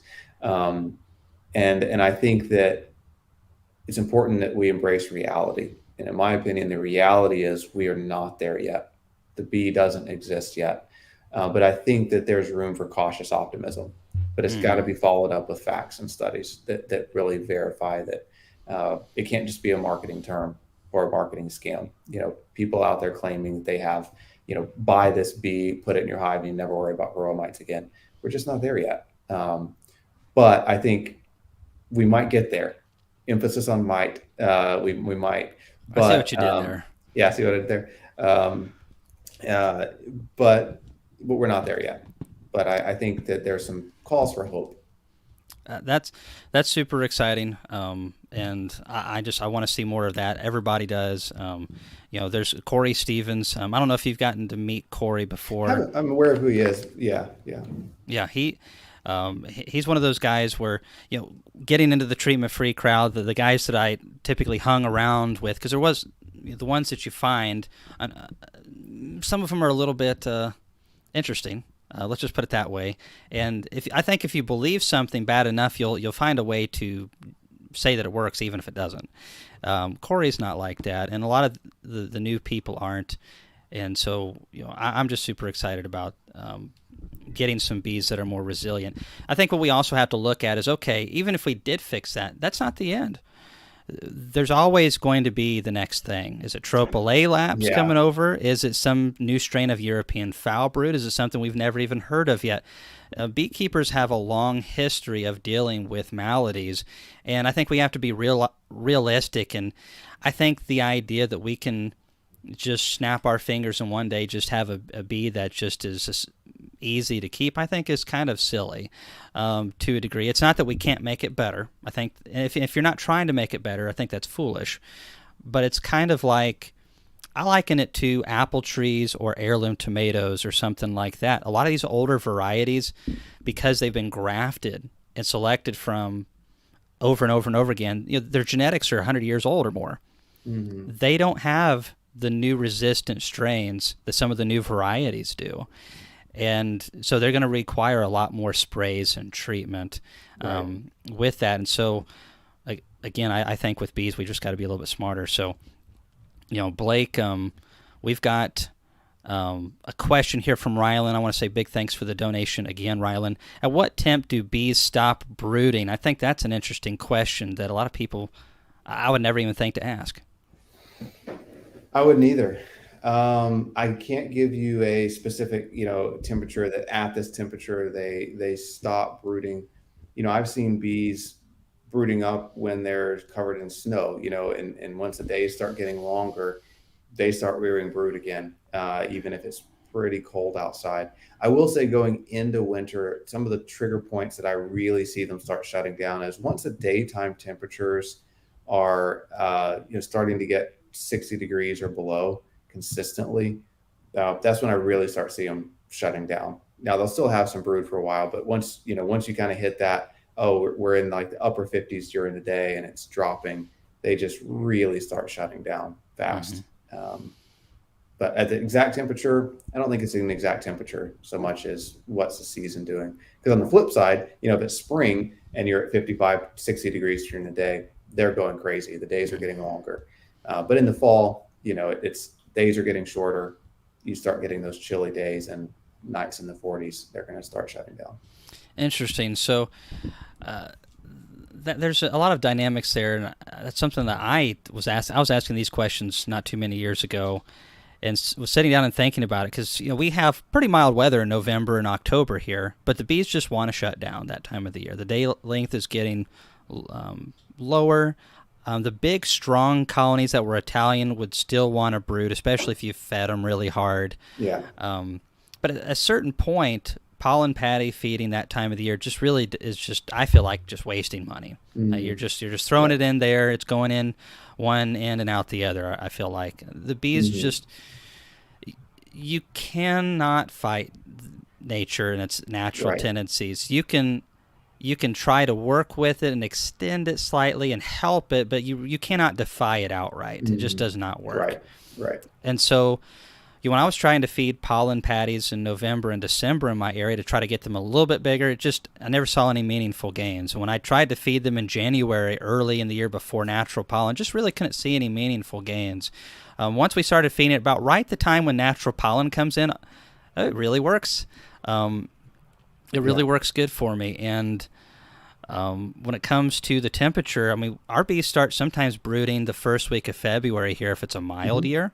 Hmm. And it'll be 50 degrees one day. They'll bring in that maple pollen. And then it might be a high of 35 for the next 6 days. You'll get in there and they're still brooding. If they're strong and healthy, it's amazing what temperatures they can brood. So I don't think there really is a set temp. It's more of like, what is nature doing outside? Because bees are really responsive to what that year's timing schedule is. And pollens, boy, what a trigger. It's like magic every year when that first real good pollen hits. Boom. And they're off to the races. So that's the problem, though, is at what temp do bees stop brooding? There really isn't one necessarily. It does impact things, but it's not the only factor. Welcome to beekeeping. It's complicated. That needs to be a T-shirt right there. It does. It does. so, Absolutely. so we've talked about a lot. I appreciate you giving us so much of your time, Blake. You're a busy Of guy. course. No.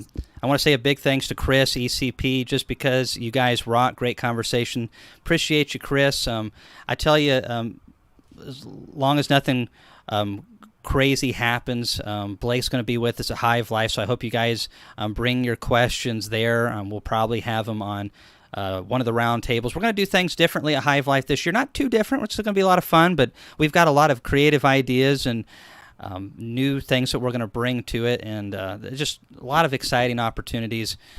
We appreciate you supporting us for so long, Chris and Blake, for giving us so much of your time running the thousands of colonies that you do, the multiple bee stores that you do, creating products. It's a lot of work, and you have my respect from a beekeeper standpoint, and also bringing stuff to the industry, and also really giving a lot of your spare time to educate young kids and us beekeepers who don't know as much and don't have as much experience. So we appreciate you very much and hope that at some point we can coerce you to come on again. Hey, I'd love to. And I just back at you. I appreciate the honor, the opportunity to talk to your audience tonight. And I will say that, for years, the standard line was, don't get your beekeeping information on YouTube. And you're one of the reasons I stopped saying that. Now I say, just be selective on who you listen to in YouTube. And so I appreciate all you're doing and bringing rational, reasonable, great education to the internet, which was sorely needed. And it's you and a handful of other guys that are just doing a wonderful job of that. So thank you for all you're doing. Well, thank you. It's important to fight all the battles. And I'll say this really quick, whether it's the fighting the fake honey coming to the country, whether it is bringing stuff into the industry, whether it's a new bee tool, or whether it's a better bee suit, or whether it's better nutrition, whether it's better education. As beekeepers, we have to accept that change is going to happen. At one point, I guarantee you, there was those old codgers saying, "No, that extractor, that crazy nonsense, nobody, that's never going to take off. That's newfangled ideas." Now everybody uses Yeah. one, and Mm-hmm. so times change, and that's my wife is the one that convinced me to do the YouTube, because women oftentimes aren't as stubborn as guys. There's some exceptions to that rule. You've never met my grandmother, but Laurel was like, you know what? People are choosing to go to YouTube and Facebook and these platforms. We've got to go to these places that they're going to, and we got to be there. And so I appreciate that you're pushing things on in your realm. Anything that we can ever help you guys with, we'd love to do it, because I think that you've got a long-term view of the industry and all the things that beekeepers want and need, and I'm looking forward to seeing what you do over the next 20 to 30 years, Lord willing. Blake, Stick around. I'm going to talk to you in the back room just a little bit. And guys, everyone, thanks for coming on. Thanks for your support. We appreciate you coming on and spreading the word about fundamental beekeeping and successful beekeeping. We'll see you in a live chat in the future and in a video. And I've got a cool one coming up on a 1-year product test review that I think is really, really going to be awesome. So thanks, Blake. Thanks, everybody. We'll see you in the next video. Thanks, guys.